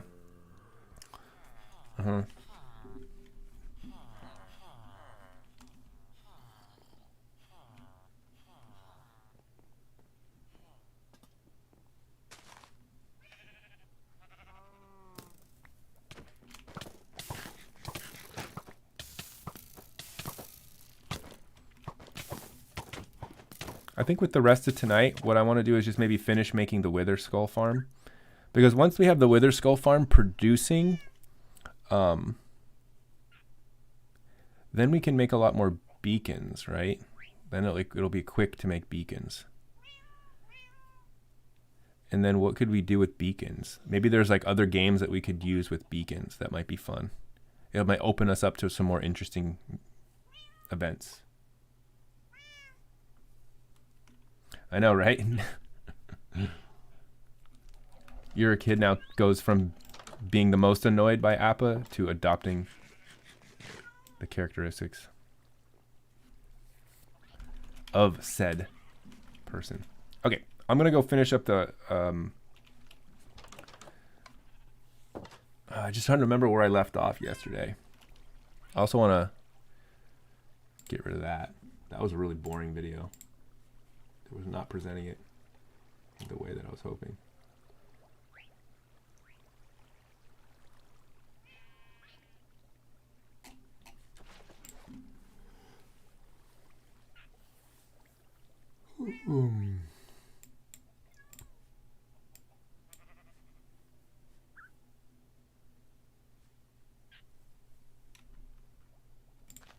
The new Among Us map is coming out at the end of February. Nice. The story of the Radium Girls is one of the most horrifying in recent history, yet it has been nearly forgotten today. What started as a fairly good job for a group of poor women, though, soon turned into a nightmare. This is the messed up truth about the Radium Girls.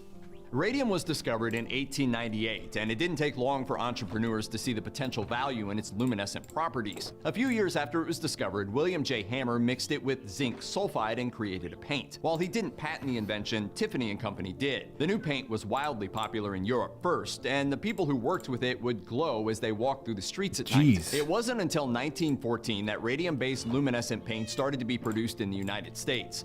By 1921, the main manufacturer had already expanded a few times and moved, changing their name to the United States Radium Corporation and patenting the name Undark for their paint. Other companies started popping up as well, using names like Luna and Marvlite for their paints. They weren't just making paints, they were using those paints too. US Radium hired scores of girls and young women, some as young as just 11 years old, to paint watch dials with the glow-in-the-dark radium-based paint. To make sure the dials got a good coating, the girls were encouraged to put the paintbrush between their lips and twirl it into a point. It was the best way to truly get precise numbers and brush strokes, but with each lick of the brush, they were swallowing radium, which we now know is radioactive.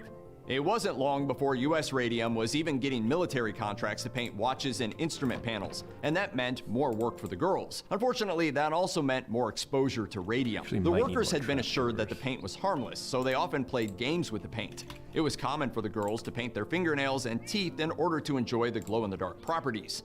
Paint our faces up and put mustaches, and a couple of girls painted their ears. And Years later, Harvard physiologist Cecil Drinker did a study to see just how much radium the girls were actually covered in. He discovered that workers would be so covered with the paint and radium dust used everywhere in the plant that they would completely glow, and all along they were assured it was safe. It's worth noting that this wasn't just a case of a corrupt company telling their employees their working conditions were safe, at least not at first. Radium was thought to be super healthy. In fact, it was often marketed as a cure-all. The radium craze started in earnest. Why is it that all of these things that turn out to be terrible for us are always originally marketed as like a cure-all? Like the doctors used to prescribe like cigarettes as like something that were like really good for you, like it increased your like vitality.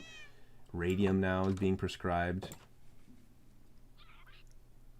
Like I don't know. It's just so in weird. 1904, when L.D. Gardner began marketing a radium-infused health water he called Liquid Sunshine. Belief in radium's healthy benefits was rooted in a massive misstep in logic. Early experiments using radium to kill cancer cells had been a success. If it could kill cancer, the assumption was that it could kill whatever else was ailing you. Real doctors started experimenting with it as a cure for things like tuberculosis and lupus, while quacks started marketing their own so-called cures for everything from acne and baldness to impotence and insanity. Last time I tried to play radium Among Us, water we and just brushed didn't have their enough teeth with people. radium toothpaste, and Just radium didn't go over. cosmetics were all the rage. Children played with toys painted with radium, and performers on the New York There stage was just not danced enough and people twirled in interested in costumes playing. that glowed. Radium was in such high demand that prices soared. By 1915, a single gram cost what would be around $1.9 million in today's money. Luckily for consumers, that meant many of the products didn't contain real radium. The radium girls weren't so lucky though. Very slowly, the workers began And also, getting like, sick. I've Some kind of started fallen off suffering with from Among Us a chronic little bit. It's not exhaustion. as For not as many, fun it for me started with anymore their as it used to teeth. be. One by one, those teeth would start to decay and rot. When they were removed, their gums wouldn't heal. In some cases, the jaw would simply disintegrate at the dentist's Oh, touch. God. Bad breath was common. Skin became so delicate that the slightest touch would tear open wounds. Ulcers formed for some, and those that were pregnant bore stillborn babies. It was a variety of symptoms, and when the girls started looking for recompense, that became a huge problem. Attorneys for U.S. Radium argued that with all of these different ailments, they couldn't possibly have the same underlying cause.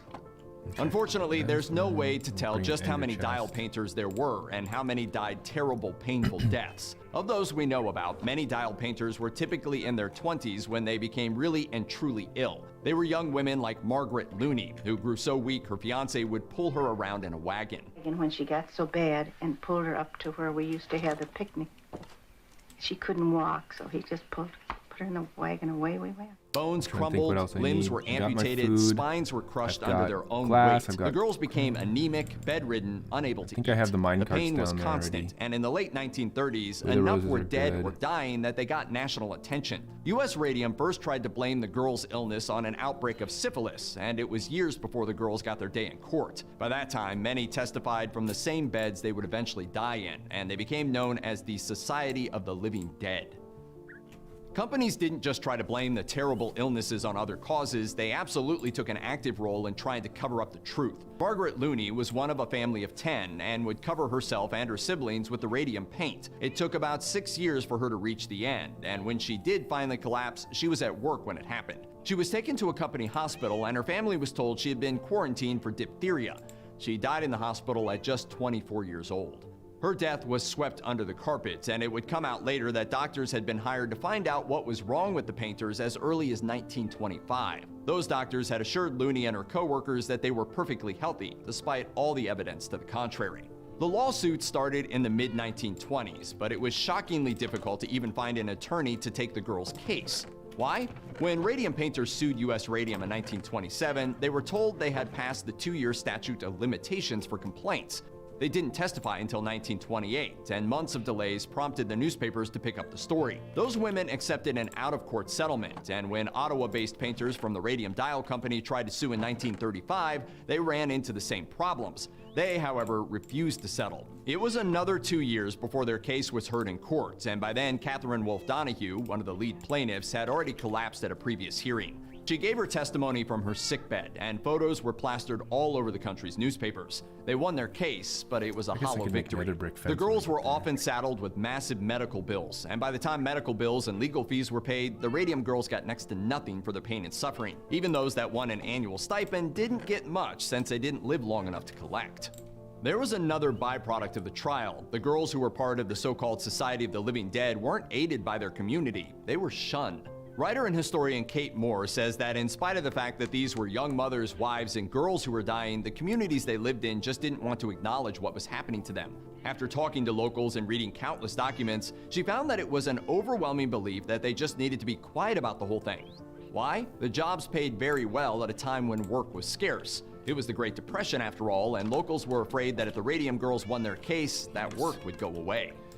Not all of the Radium Girls died young, but those who did survive struggled with predictably awful health issues. Take May Keene, who died in 2014 at the admirable age of 107. She was hired on as a dial painter in 1924. Fortunately for her, though, she didn't like it. When she was taught how to point the brush with her lips, she was revolted by the taste of the radium paint. Keene said she only worked there for a few days when she was called into the office and asked if she would like to quit. She said yes. However, over the Smart course move. of her life, she suffered from chronic health problems, Smart including move, ones my that sound gal. eerily similar to those suffered by the girls who died: bad teeth and migraines, and 2 diagnoses of cancer.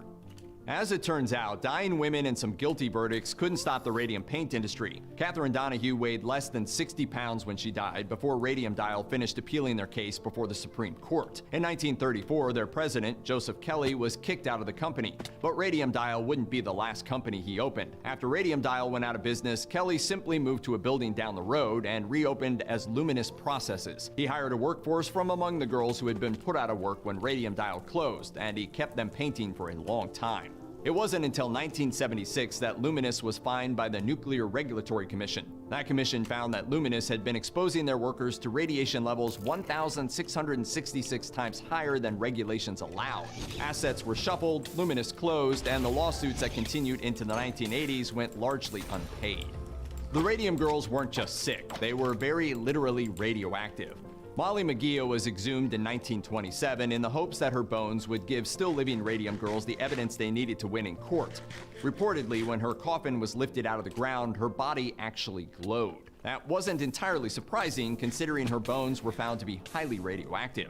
Ottawa, Illinois was known as Death City throughout the 1930s. In 1987, the documentary Radium City tried to show just how long-lasting the effects were in a very graphic way. When one man headed into the Catholic cemetery where many of the Radium Girls were buried, the Geiger counter he carried goes nuts. Jeez. Their remains, 6 feet down, are still radioactive. With some of the girls, precautions were even taken.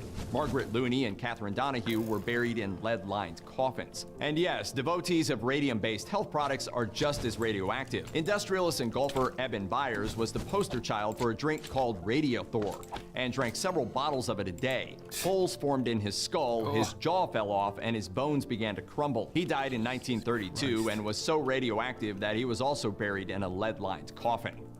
If you think the legacy of the Radium Girls ended when the companies using radium-based paint closed, you'd be sorely mistaken. After Radium Dial closed, the building was converted into a meatpacking plant. After the meatpacking plant closed, it became a farmer's co-op, and it was finally torn down. Dude, imagine turning a place where radium used to be, like a radioactive area, into a place where you make food, meat and vegetables.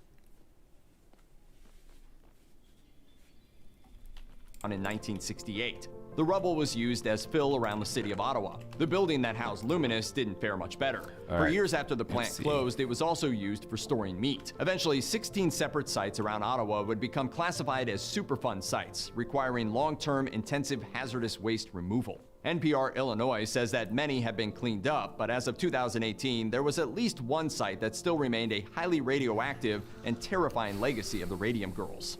Check out one of our newest videos right here, plus even more grunge videos about your favorite stuff are coming. Okay, so we basically we want to trap. We need to trap the piglins in here, and as of right now, they are. I think they're able to jump over this. So when I look at the video.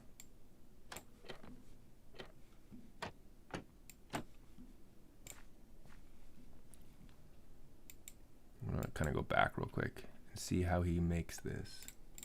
Or like that. Now we can break all these blocks, and we can place a solid block there. We can actually remove that trapdoor, and we can get in our turtle egg real fast. So the turtle egg needs to be right there. Apparently we don't And need a we turtle can egg have anymore, a but if we do, minecart we might right have to there. We get can them. Put Get 2 of them. block above it, and then actually have it be a slab so that, oops, or a trapdoor so the piglin can't get out. We can put a piglin in there. Then this dude can get in a minecart. Why is it that piglin staying there for him? That piglin is not like jumping over. No, it's not jumping over anything.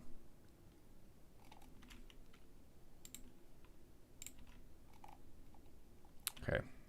Well, first of all, we have to wear a gold helmet, and then we lure it with gold.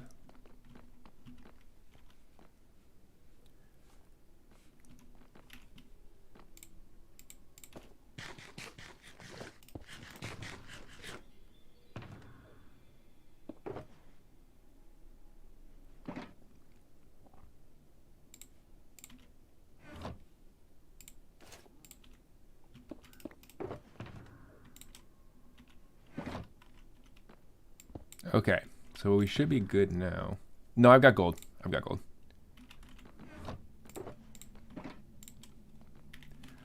Okay, let's see if this works. So apparently we lure it with gold, right?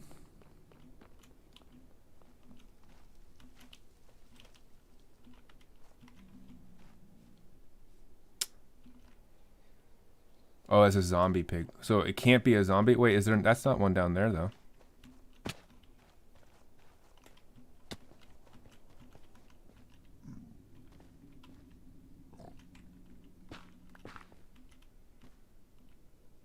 Will it follow us? Later, Rebel.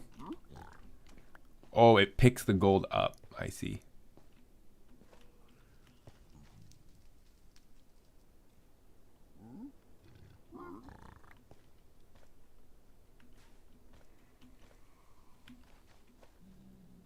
How long does it take? Man, these guys, this is slow. Yeah, Cytokine, I already know that. I banned him. I banned him today when I saw that he was continually posting stuff.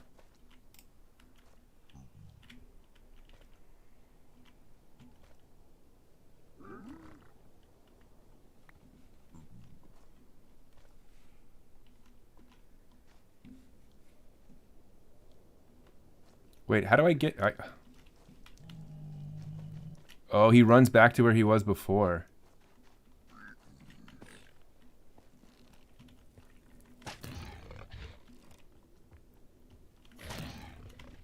We need to build a better path here to up to where we need to go.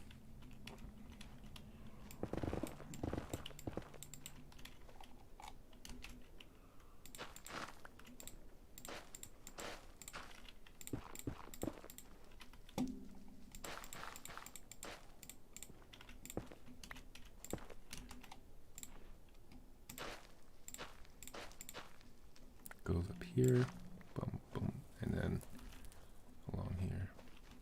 Okay.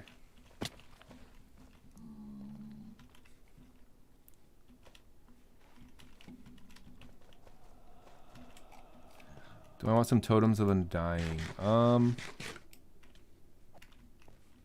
Probably. Actually, I think I might have one. How do you get them, by the way? Oh, you did a raid. Nice.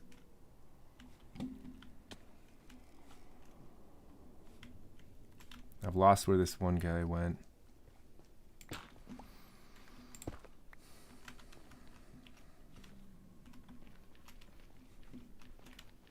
I don't know where he went.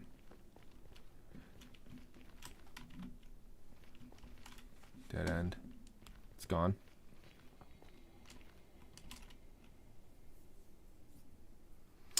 Could I explain the Keeling curve graph again? The Keeling curve, yeah, it's pretty straightforward. The Keeling curve is essentially a graph that shows the increase in atmospheric carbon dioxide concentration since when it first started being measured, which was in the 50s, up until modern day. And that's all it really is. It's just a clear and obvious measurement of carbon dioxide concentration. So like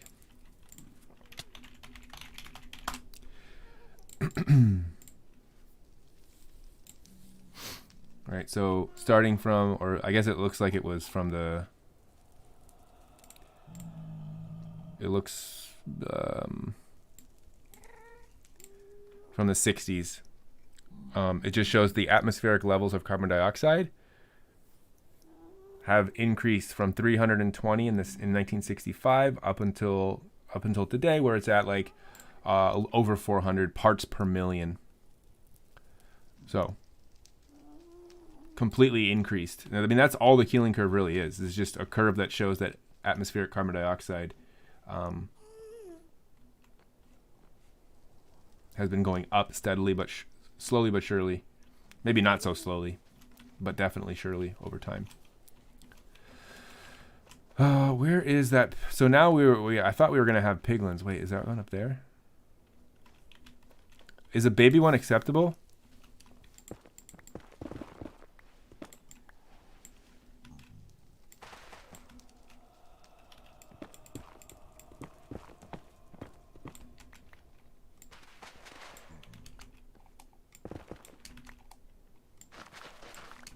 Trying to lure it in the boat. All right, later, T-Dub. Have fun.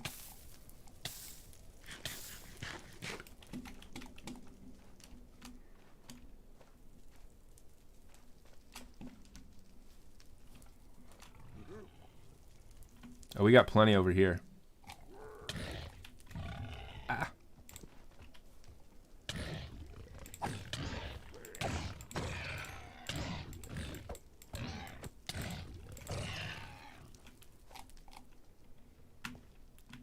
Okay, let me see how this works. Oh, are they all gonna come this way?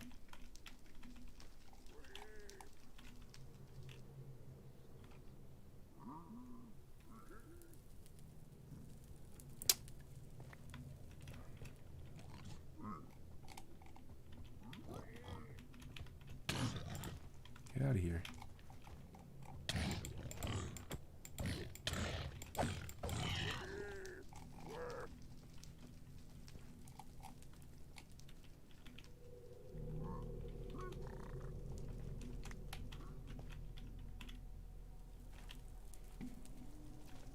I feel like this is going to take a while.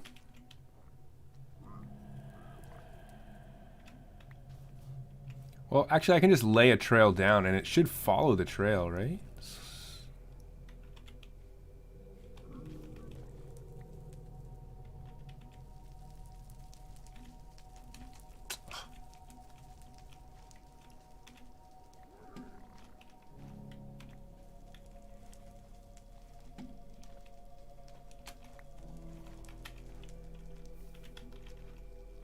Thanks, Akash. Hold on to that. That'll be useful.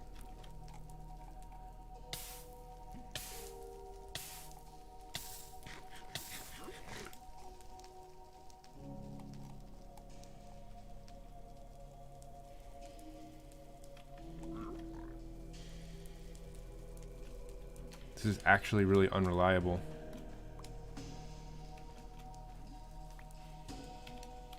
Where? Come get it.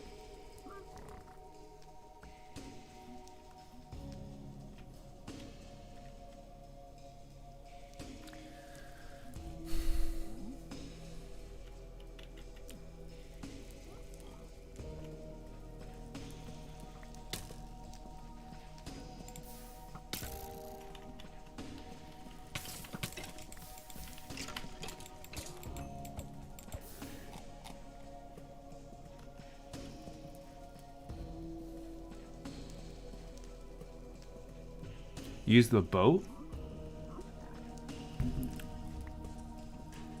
I don't have a boat on me.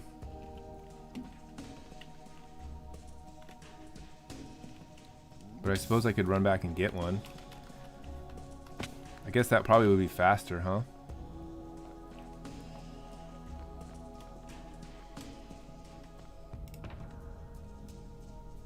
thought I put one in here, but I didn't. Oh, wait.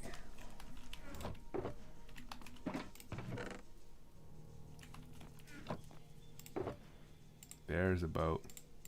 I'm gonna need a minecart too eventually to get it.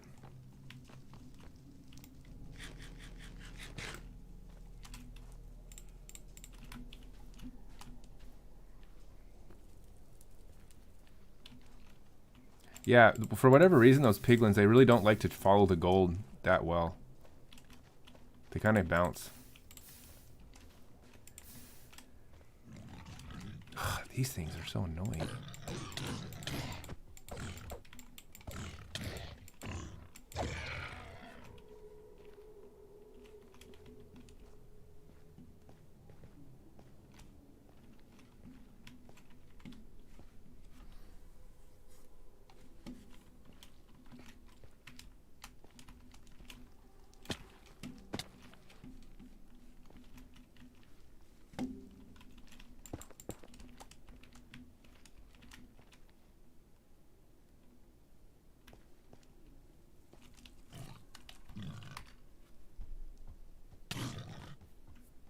Oh, see, I thought I could just lay a path and it would just kind of go along it.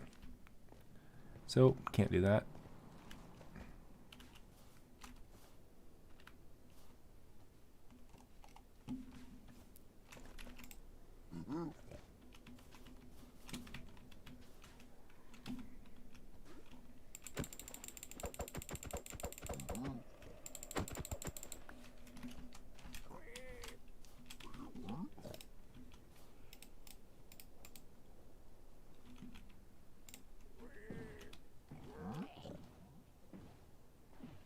Alright, let's see if we can get this over there.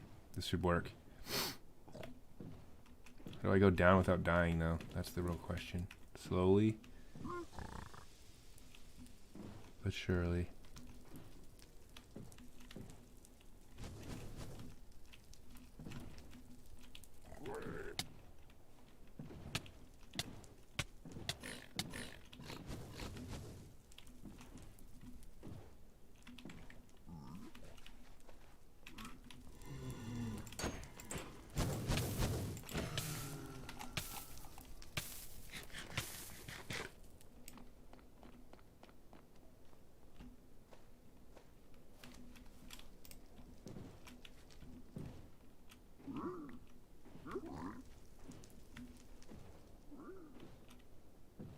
The heck?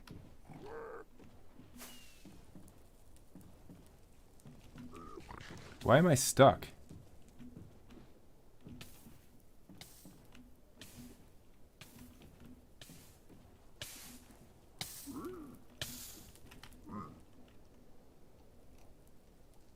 I can't move off of soul sand? What if I move down?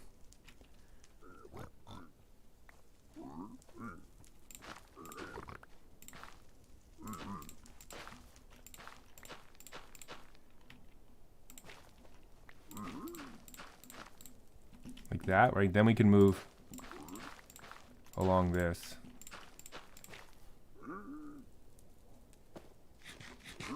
Oh, they both got in there, those stupid guys. Should I decide what's more OP, netherite or a totem farm? That's a good question. Why not both? Ah, I can't move this. Oh, nice. Good idea. Get a second boat. Yeah, yeah.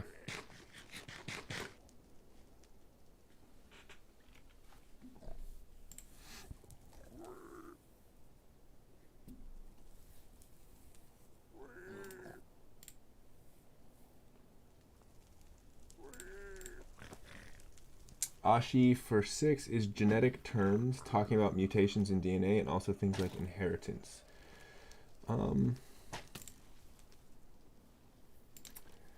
Number 6. We look at that again.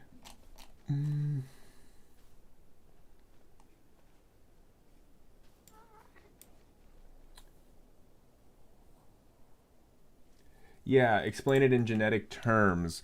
That was a question that you're probably going to be better able to answer after our lesson tomorrow. I'm going to bring this one over.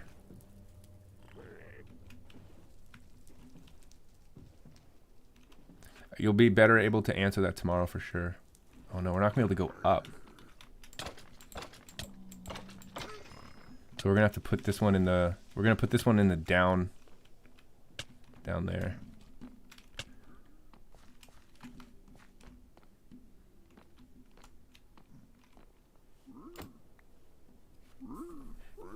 It's basically asking you to talk about what does evolution look like in terms of if we were to explain evolution in genetic terms, like how is evolution occurring at the genetic level?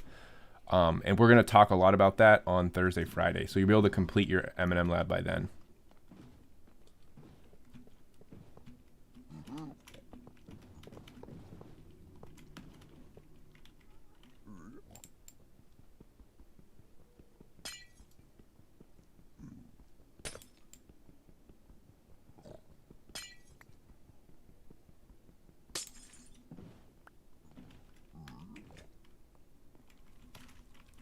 But the short answer is essentially, oh,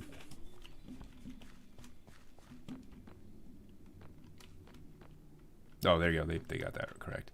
The short answer is essentially that, as evolution occurs, it's a change in the relative frequencies of the alleles, right? So, So for a certain trait like eye color, you've got like a blue allele and a brown allele. Let's say as a population evolves to having more blue eyes, the blue allele becomes more and more common, meaning its frequency becomes more common over time as the population evolves. Akash, that goes over here in the top of up here on the top platform. Top platform. We're trying to trap it in here. If you look at how I did it on the bottom platform, you can do the same thing on the top platform. And now I'm going to have to finish this, so we want this to be... There we go. He's in a minecart. Now we can break that solid block. And we can go over here, actually. Yeah, we can remove that as well. And we can put a trapdoor there. Now we can actually take a trapdoor and put it here.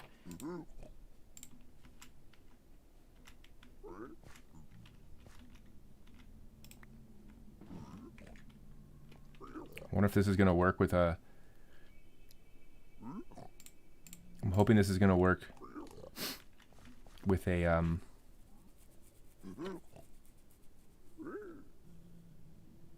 boat rather than a minecart. We'll see.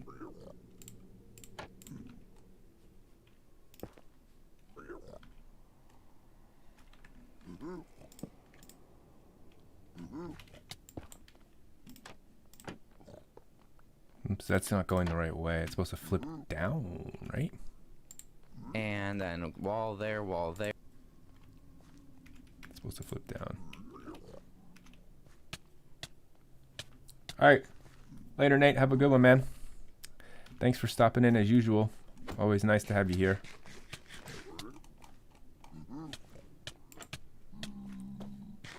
Oh, no. I just saw him fall to his death. I don't think you need to take it out of the boat. I think you can literally leave it in the boat. I don't know. I'm not 100% sure.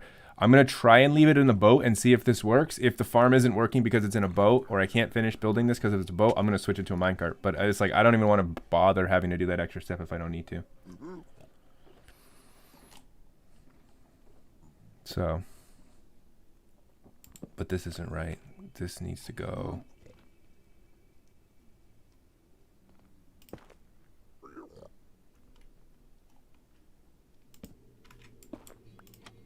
How do I get it to flip down? Bye, Arya. Have a good night.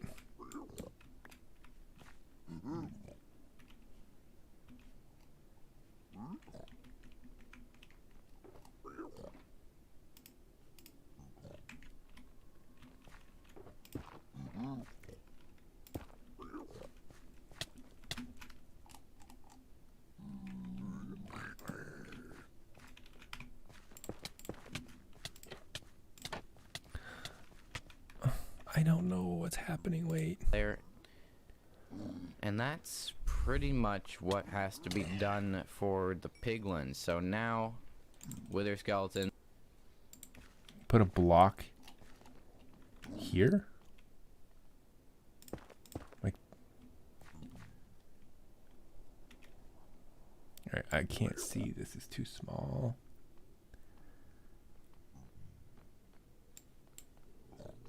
If they come down here, they're gonna be like, oh no, and then you're gonna go down there, they're gonna fall. He put a fence post.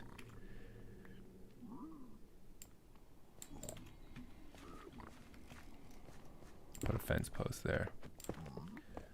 Which means I need to use a crafting table, and I need a bunch of nether fence, nether brick fence.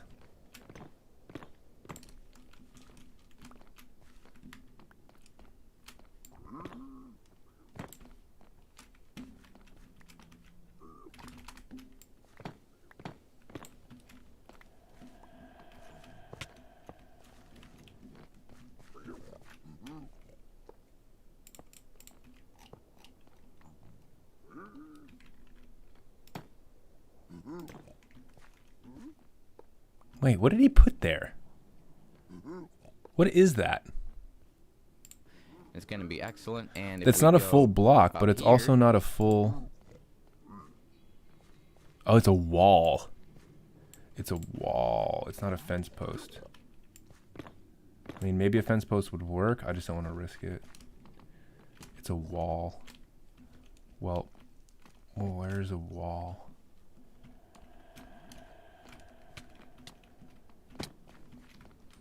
Can you make a wall out of nether brick? Let me see. Let me just get some nether brick and see what happens.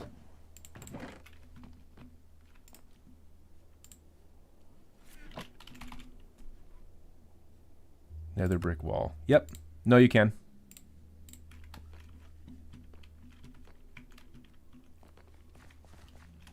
Got it.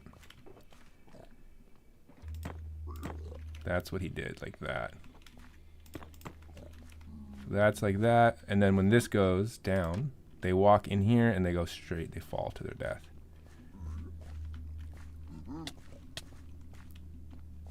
So this looks right here. I just don't know. I don't know if this is right here. This is not flipping the right way. But the question is this going to work? Are they going to be attracted to the piglin in the boat? I don't see why they wouldn't. If they're attracted to it in the minecart, I don't understand why they wouldn't be attracted to it in the boat. But they'll fall right down there. They will do the same thing. So let me up. There we go. Wither skeletons. They get mad. They fall down, and they all. What? He built like a weird. No, we haven't. We haven't built the chute yet. There's gonna be a chute that takes them when they fall straight to a place where you can AFK, where you can stand and kill them and collect the skulls. The weird thing though is that he built this interesting contraption above the this thing. He did like a weird With the turtle leg above its head. Now what you're gonna need to do is you're gonna need to get a block right here so you can place a trapdoor on that.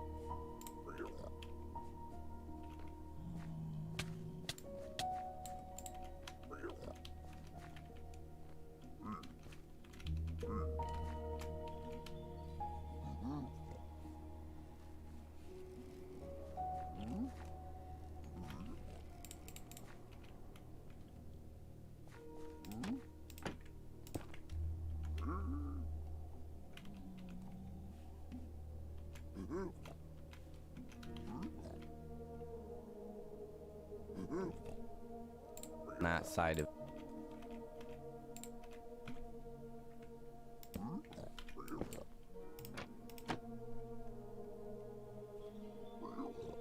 All right, Ashi, have a good night.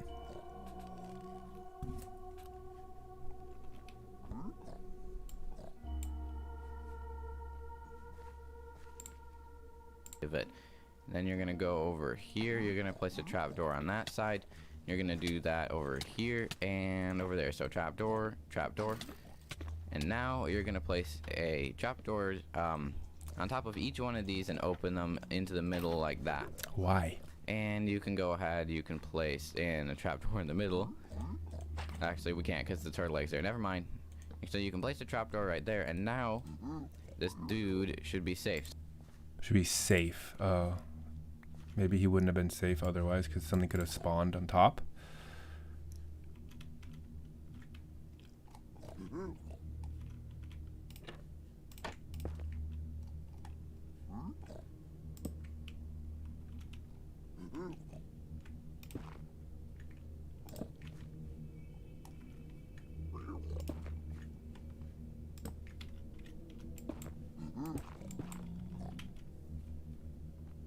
I don't.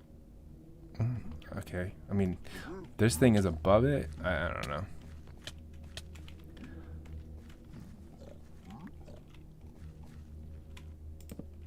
I don't know if that's right. I think you're gonna have to test this and see how it works.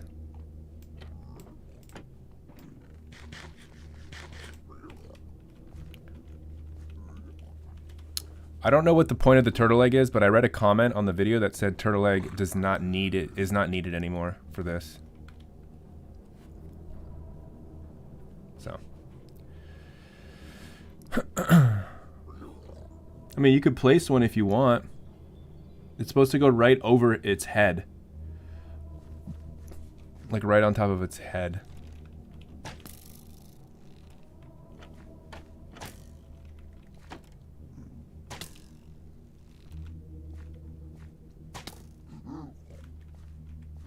I have no idea how to place it.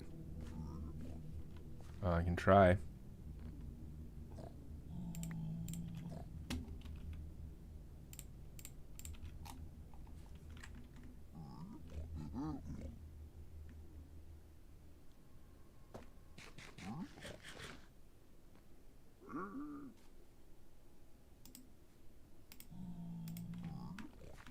We might have had to place this before we put the piglin in there, like had a block. No, I didn't. I didn't have a question like that.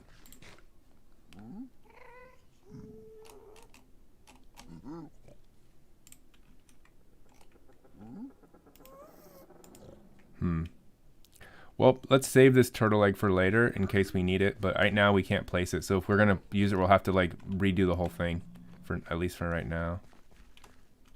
All right, let me place this here.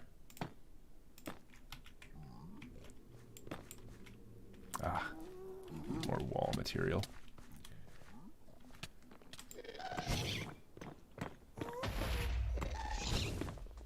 Oh man, kill that ghast.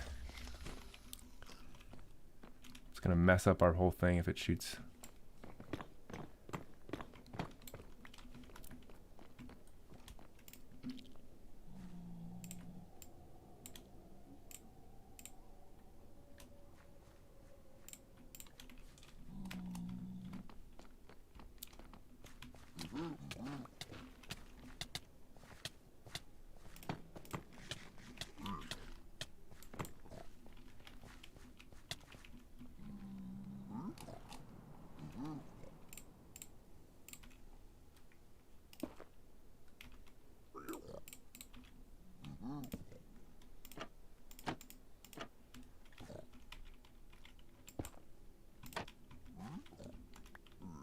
No, it's not right.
Okay, so this goes up.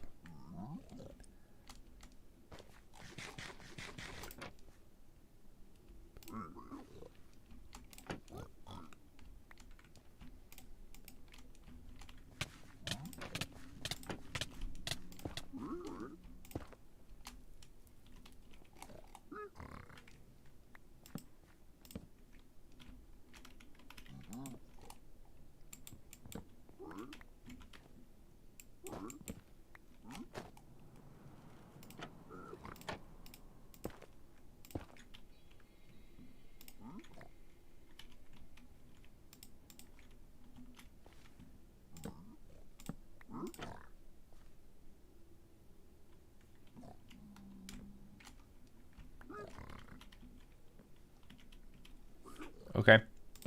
Geez Louise, you want a TNT dupe vote next stream? It might make more sense to do it in the Discord server, because then everyone has a chance to answer it. Whereas, like, as of now, like on the stream, and not everyone might be there. So maybe we set it up.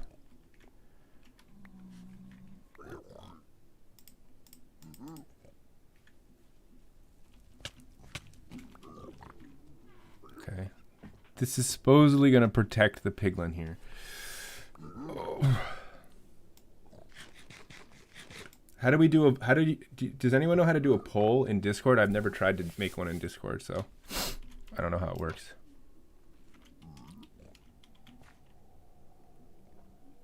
What's up, Ahana?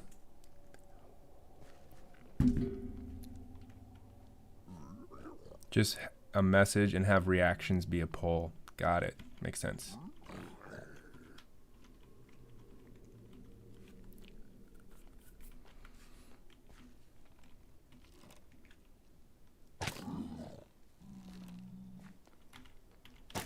Why is it attacking me now? I didn't touch it. Ahana, do you have any questions or anything?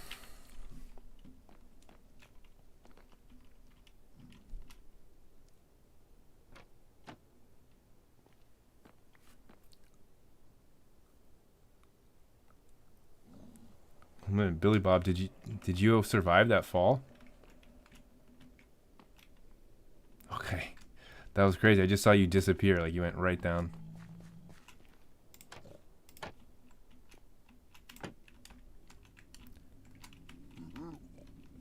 Okay, so that thing died. You have a quick question on the graph for the M&Ms. Since light blue is the exact same line as dark blue, how do we show them on the graph?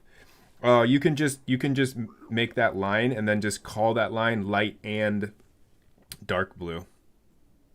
Just on your legend, have it be both. Okay, so this should be fine.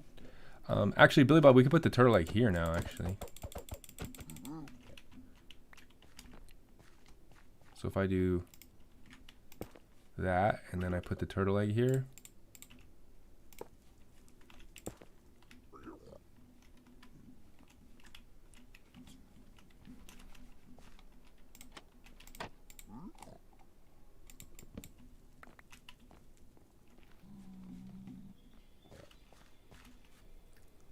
All right, Ahana, have a good night.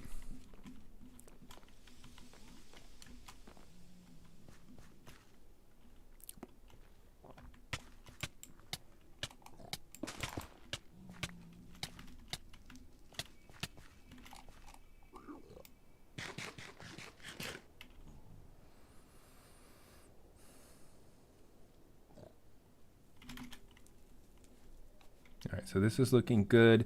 Now all we have to do is get the piglin back in here, and it should be fine. Oh.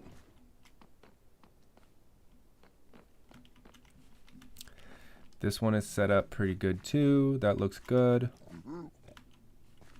Now all we have to do is build the collection apparatus from the bottom once we get this other piglin in here.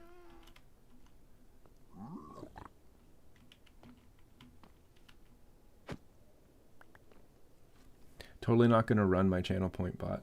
What does that mean?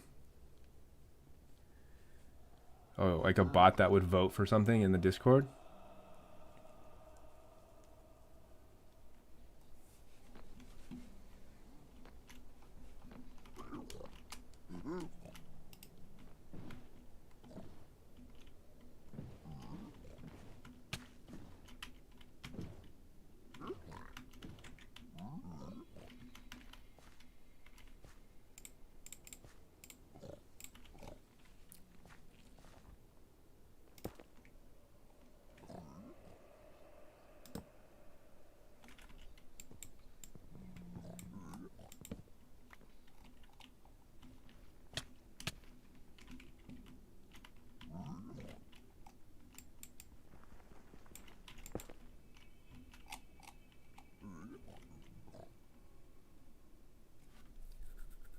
No, his bot for the channel point to click the 50 extra points or 60 bonus points. I don't know. Wait, I don't get it.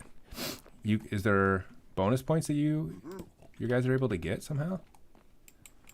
Maybe I don't know how it works. All right, I want to test this. Oh, I see. I got it. Chest spawn. I didn't know that. Nice to know. We should test this farm mechanism as is and see if this is going to work. But the chute, the apparatus that we build for the chute is actually really simple. In here, these guys are going to get mad and they're going to pathfind that way and they're going to fall down there. But the drop chute's not actually fully done yet. It looks like this guy's sniping the dudes down here. That's pretty funny. We need to add a little bit more to make this actually like working with the drop chute. So you're going to take some walls, in this case nether brick walls, just because the nether, we're going to place it right there and there.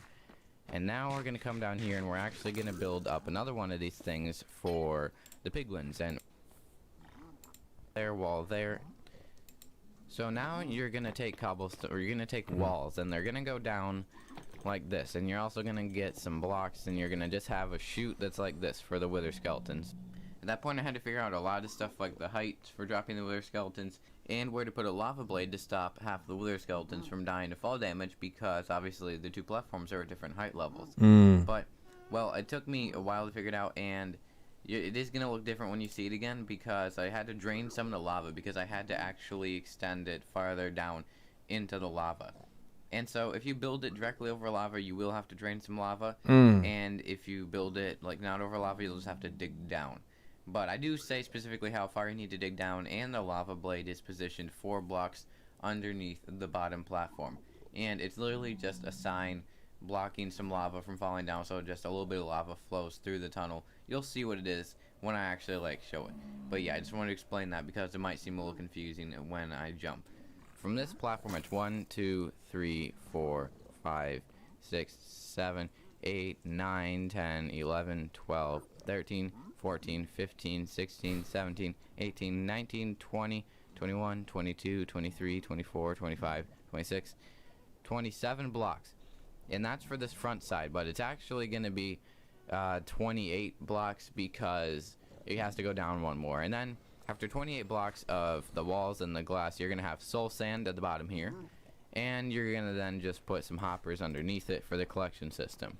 Depending on where you want it to go, we'll just have it go that way. Any items will get sent in that direction, and we'll just make a rudimentary collection system over here. Impulse did like a big fancy thing with item sorters, which you are probably going to want to do, and I'll show you sort of how you do that, but I'm not going to like go super in depth on that because we don't need to make an item sorter for this because we're not going to collect that many skulls. That's fine.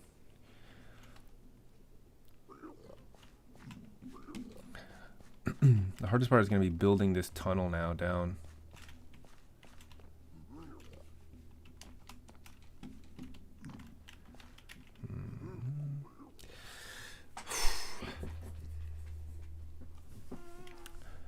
I gotta go back a little bit. I think I do have glass, yeah.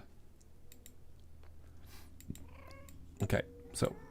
And it's literally just a sign blocking some lava from falling down, so just a little bit of lava flows through the tunnel. You'll see what it is when I actually like show it. But yeah, I just wanted to explain that because it might seem a little confusing when I jump. From this platform, it's 1, 2, 3, 4, 5, 6, 7. What does the lava blade do? Is it just slow them down? So like they both leave the lava blade?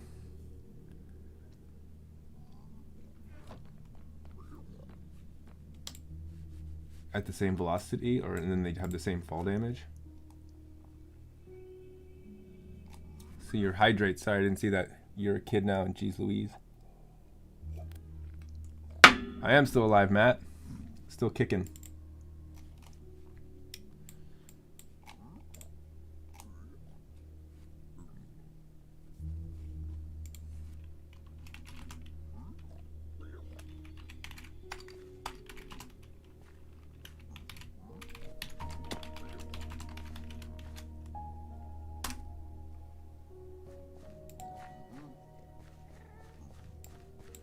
All right, I put a TNT duping poll in the Discord, so you can respond to that.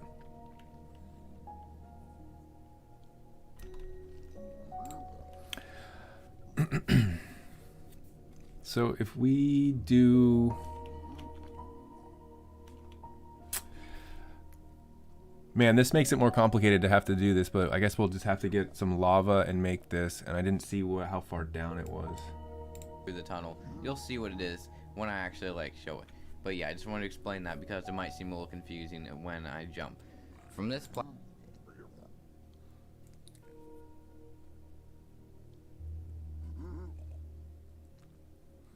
All right, so it's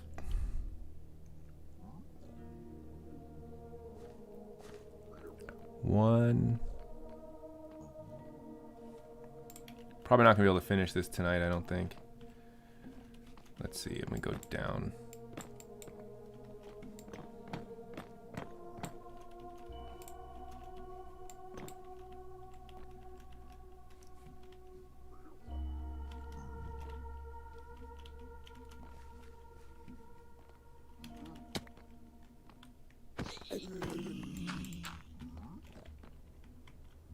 Okay, so we're gonna need a ton of nether brick walls and glass, because that just goes down like that pretty much forever. And then the glass essentially comes in behind it like that. I mean, the more spawn proofing, the better, obviously, because we get better rates.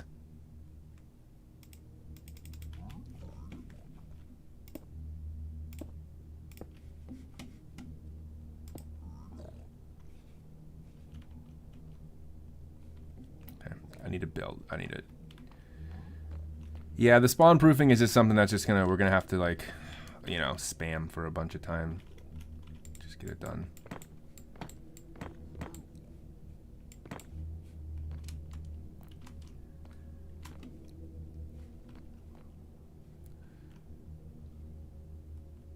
Yeah.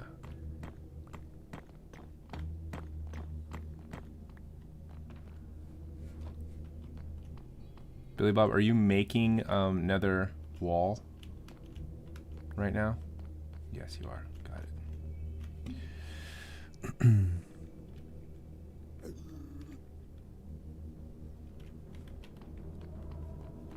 I don't have an Elytra because I don't really need one right now, and I have a Totem of Undying, so if I do fall, I have either one of two options. Either I quickly equip an Elytra and fly out of there, or I die and respawn.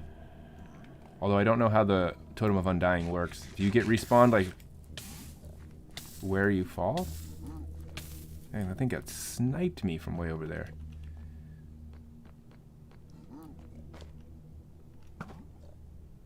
Oh, sniped.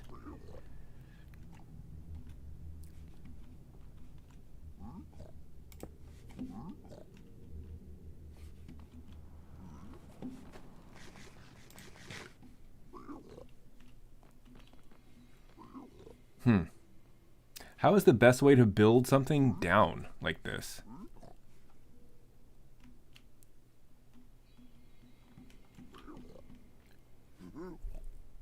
It seems like it'd be easier to build it from the bottom up. I wonder if it makes more sense to go down to the bottom and then just come up from there.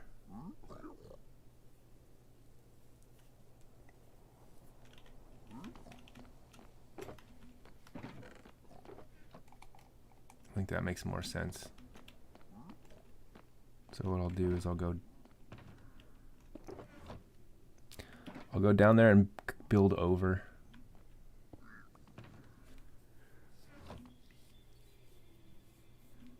I'm actually going to need 2 stacks of walls to make it all the way up.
God, I wasn't even picking up all that.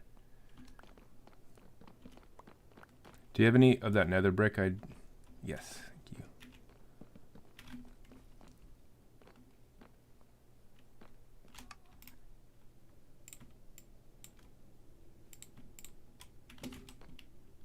And I'm gonna need more glass, actually.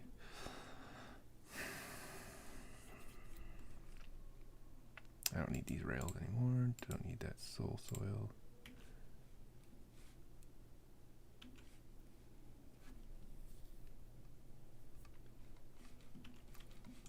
I might aggro.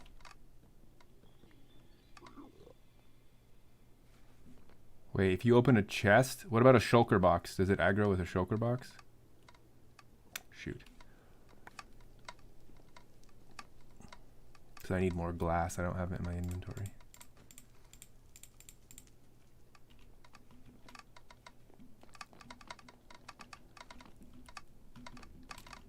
Okay, I'm going to have to open it up. Oh well.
We can do a few rounds, yeah, when Among Us drops the map, for sure.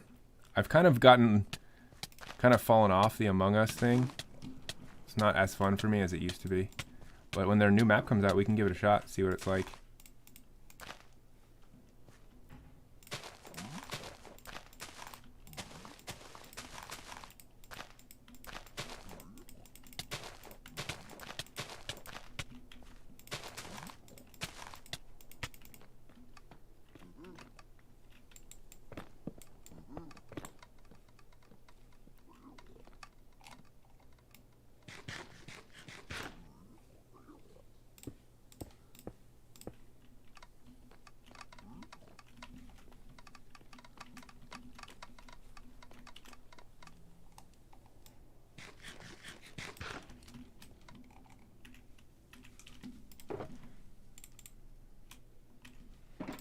Where's all my glass?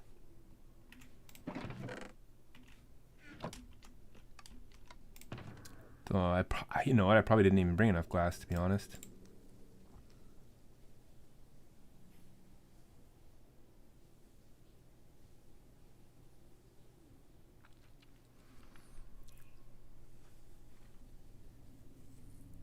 Can you make glass by putting soul sand in a furnace, or is it only regular sand? Because that would be kind of nice. Dang. All right, well, what that means is that there's just really no way that I'm going to be able to make the full tunnel, the chute right now, without going and back and getting some sand to make glass, which is a little bit frustrating. But it's 9:30 anyway, so this is probably getting close to a good stopping point.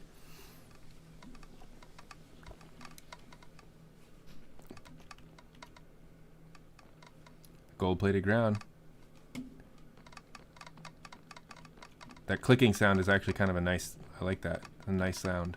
It's pleasing. Let me just see. So if I want to build this down there, maybe I'll just go down. The problem is it needs to go far enough down. There's a certain distance, and we might have to clear some lava. Wait, are all nether fortresses crossroads the same distance above the lava lake, or are they different heights? Does anyone know that answer?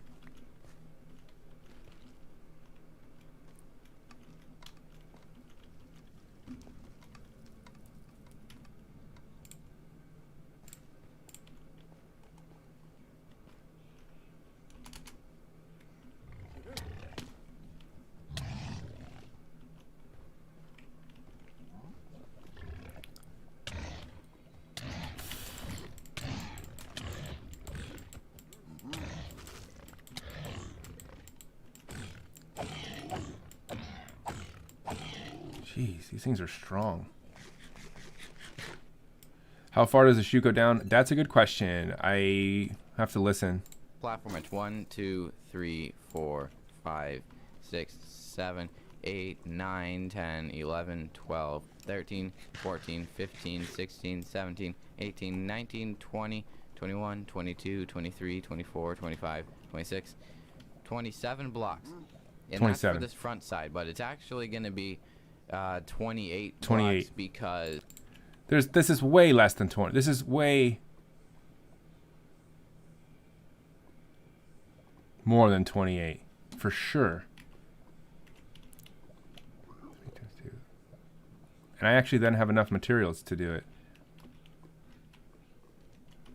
All right, let's do this. Actually, get a bunch of this, a bunch of netherrack, build my way out there.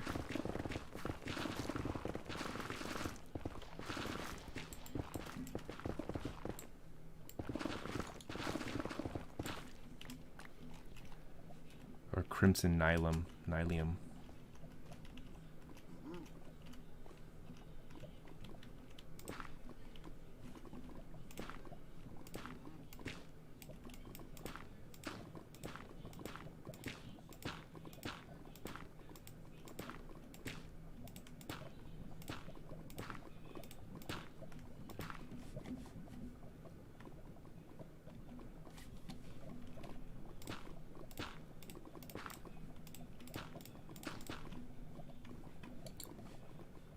It should be exactly in the middle of this, right? So 19. Oh no, it shouldn't be. Oh, maybe. Well, whatever. Just go up.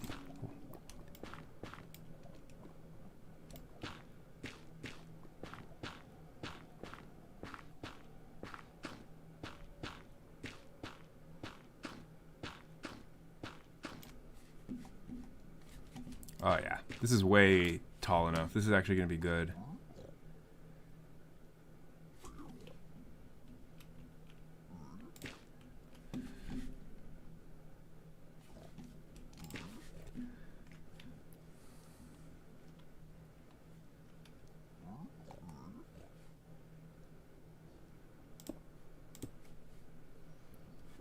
All right, it said 28. All right, 1, 2, 3, 4.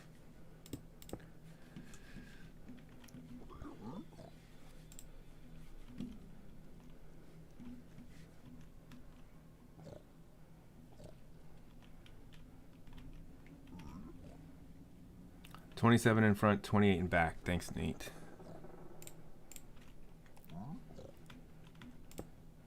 Oops.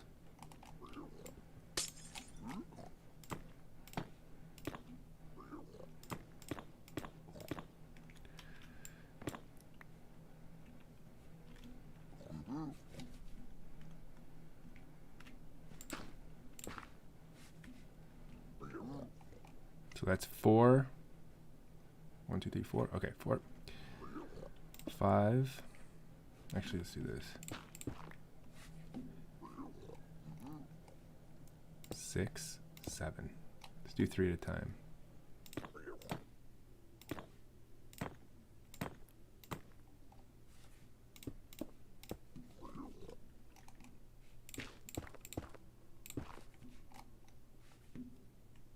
9, 8, 9, 10.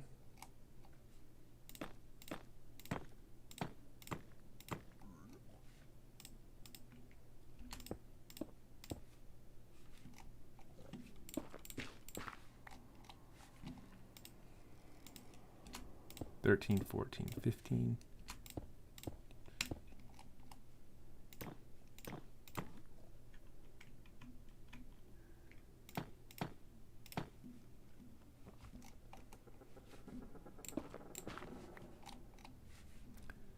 Sixteen, 17, 18.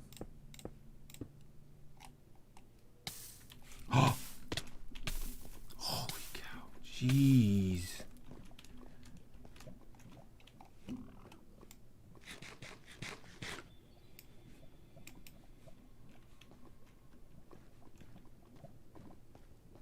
What was shooting at me?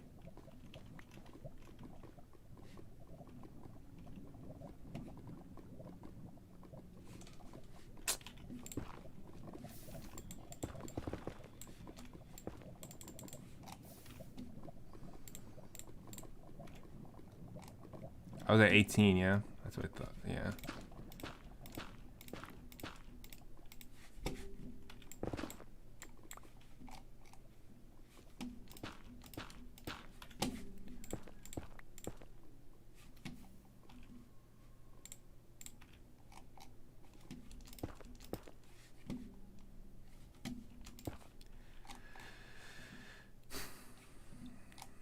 Wait, had I finished both sides?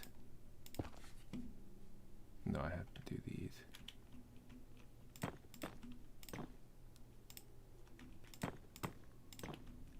$18, right? 19, 20, 21.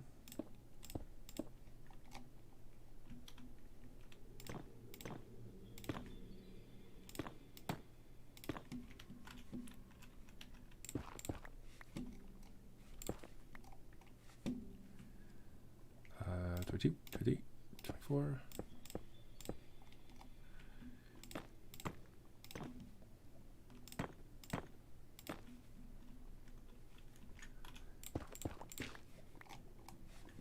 $25, $26, $27, and we'll just $27.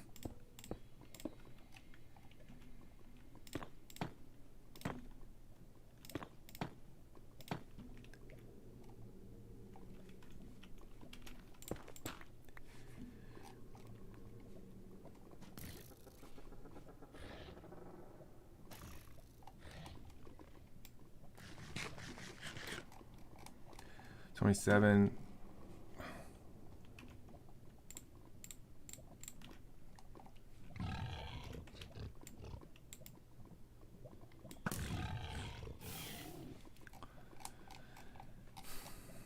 So 27 and then 28 on one side.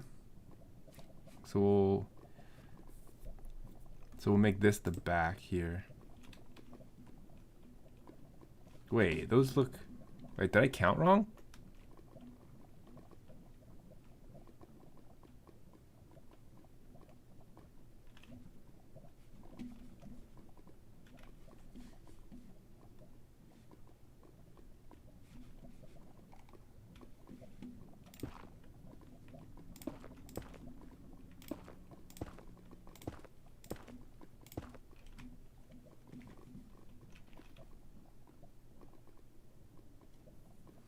Well, I just don't know which side is 27 and which side is 28. That's the problem right now. I literally don't know.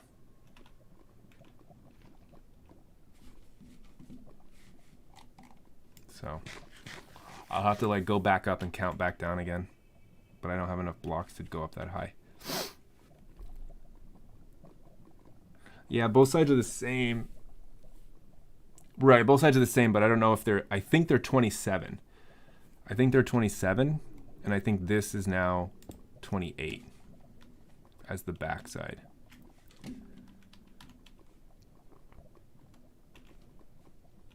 And then you do soul sand here.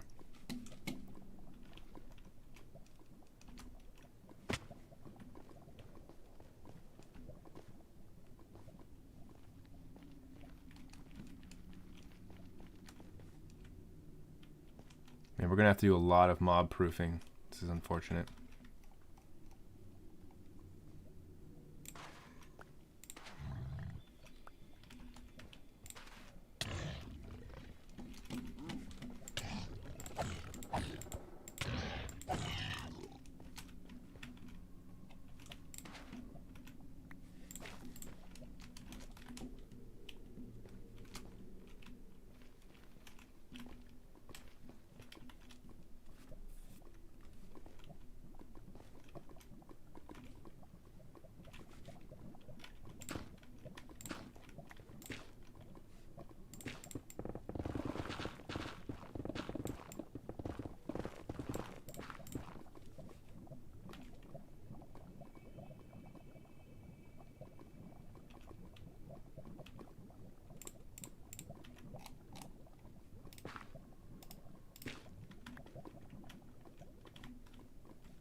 What's up?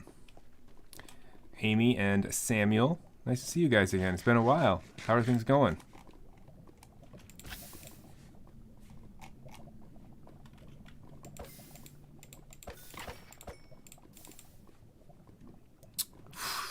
You're trying to ask me?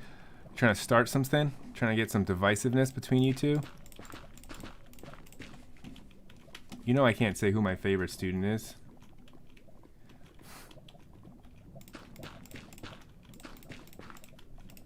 You are both equally valid in my eyes as students and equally great. So. But I think thanks for stopping in. You caught me right as I was about to get off. It's already 9:40 and I'm like about ready to go. Just finishing up a little bit of Minecraft.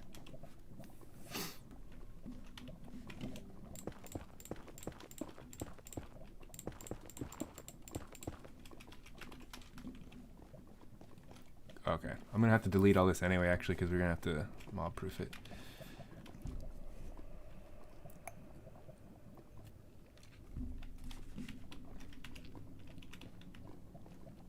So that'll fall right here.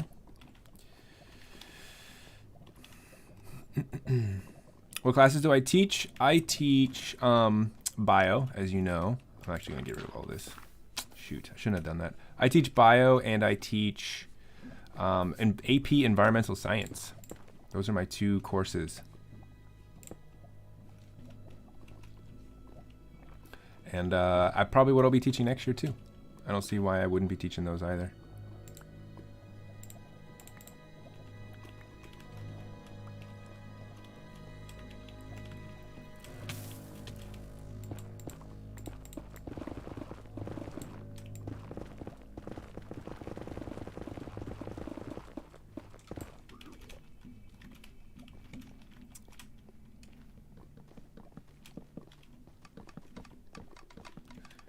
Okay, so we need this bottom platform here, so we need some way up to it. So I'm going to be building, actually, Billy Bob, I'm going to be building a, maybe do a little staircase here. Thanks, Amy. Good luck with chem. Thanks for stopping in.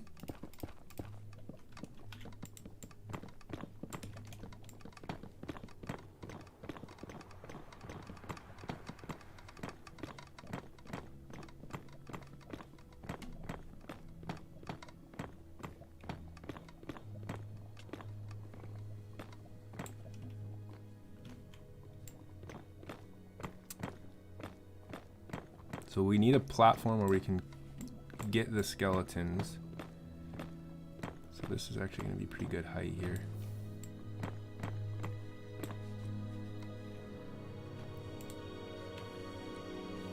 So then we'll go.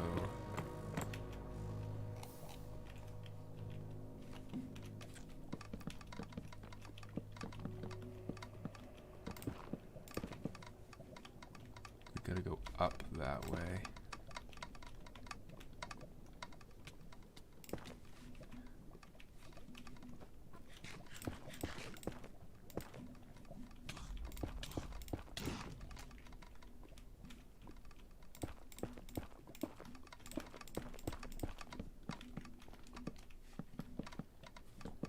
Okay, so if that's like that.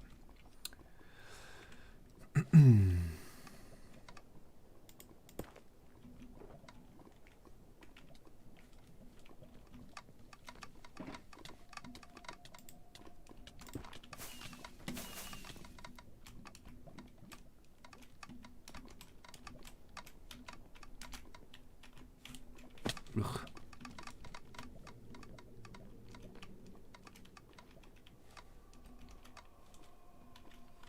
So delete that. So they're gonna fall. Soul sand there. Soul sand there.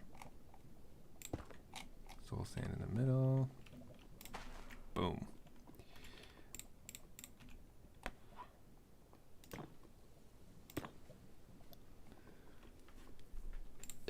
It has to go down one more, and then after 28 blocks of the walls and the glass, you're gonna have soul sand at the bottom here, and you're gonna then just put some hoppers underneath it for the collection system. So okay, this is pretty much it. So we pretty much got it. I just have to put a collection system in, which takes 2 seconds.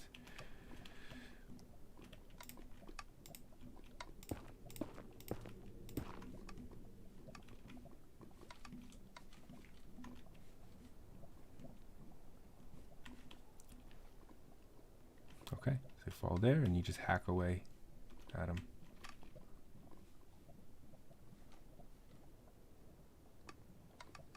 But wait, how is the collection system gonna work? Don't items only fall through half blocks through slabs? If they're if I'm killing them on a soul sand thing, how are the items gonna get through to the hoppers below?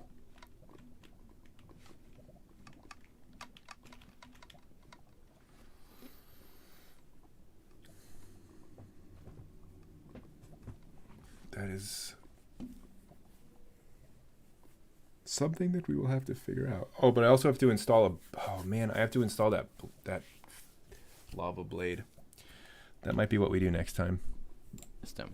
Depending on where you want it to go, we'll just have it go that way. Any items will get sent in that direction, and we'll just make a rudimentary collection system over here. Impulse did like a big fancy thing with items, and then now we're just gonna use a simple clock here. We're just gonna put a repeater there. We're gonna put a comparator and then redstone, and then we can have a hopper right there with an item in it.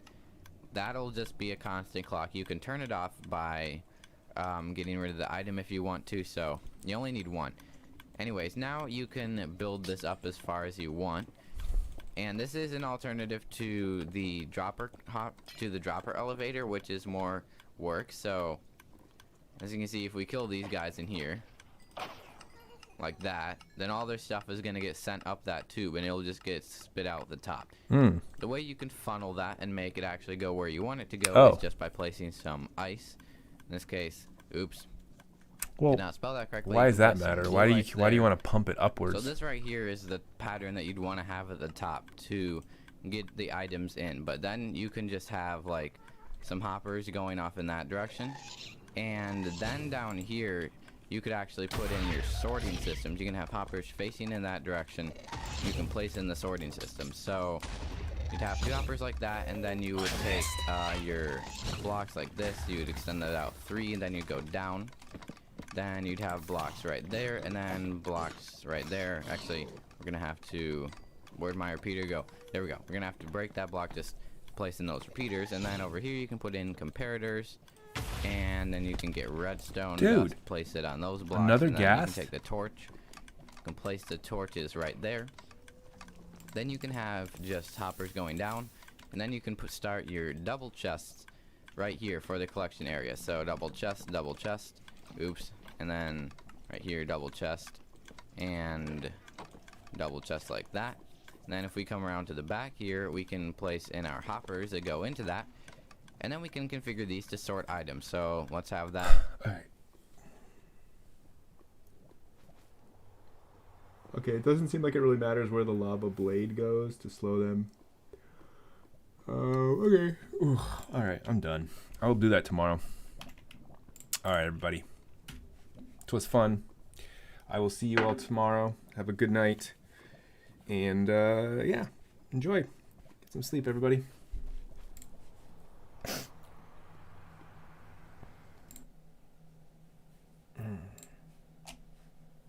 Good night, guys. Have a good one. Thanks for the help, Billy Bob, on the farm. And we'll finish that thing up later.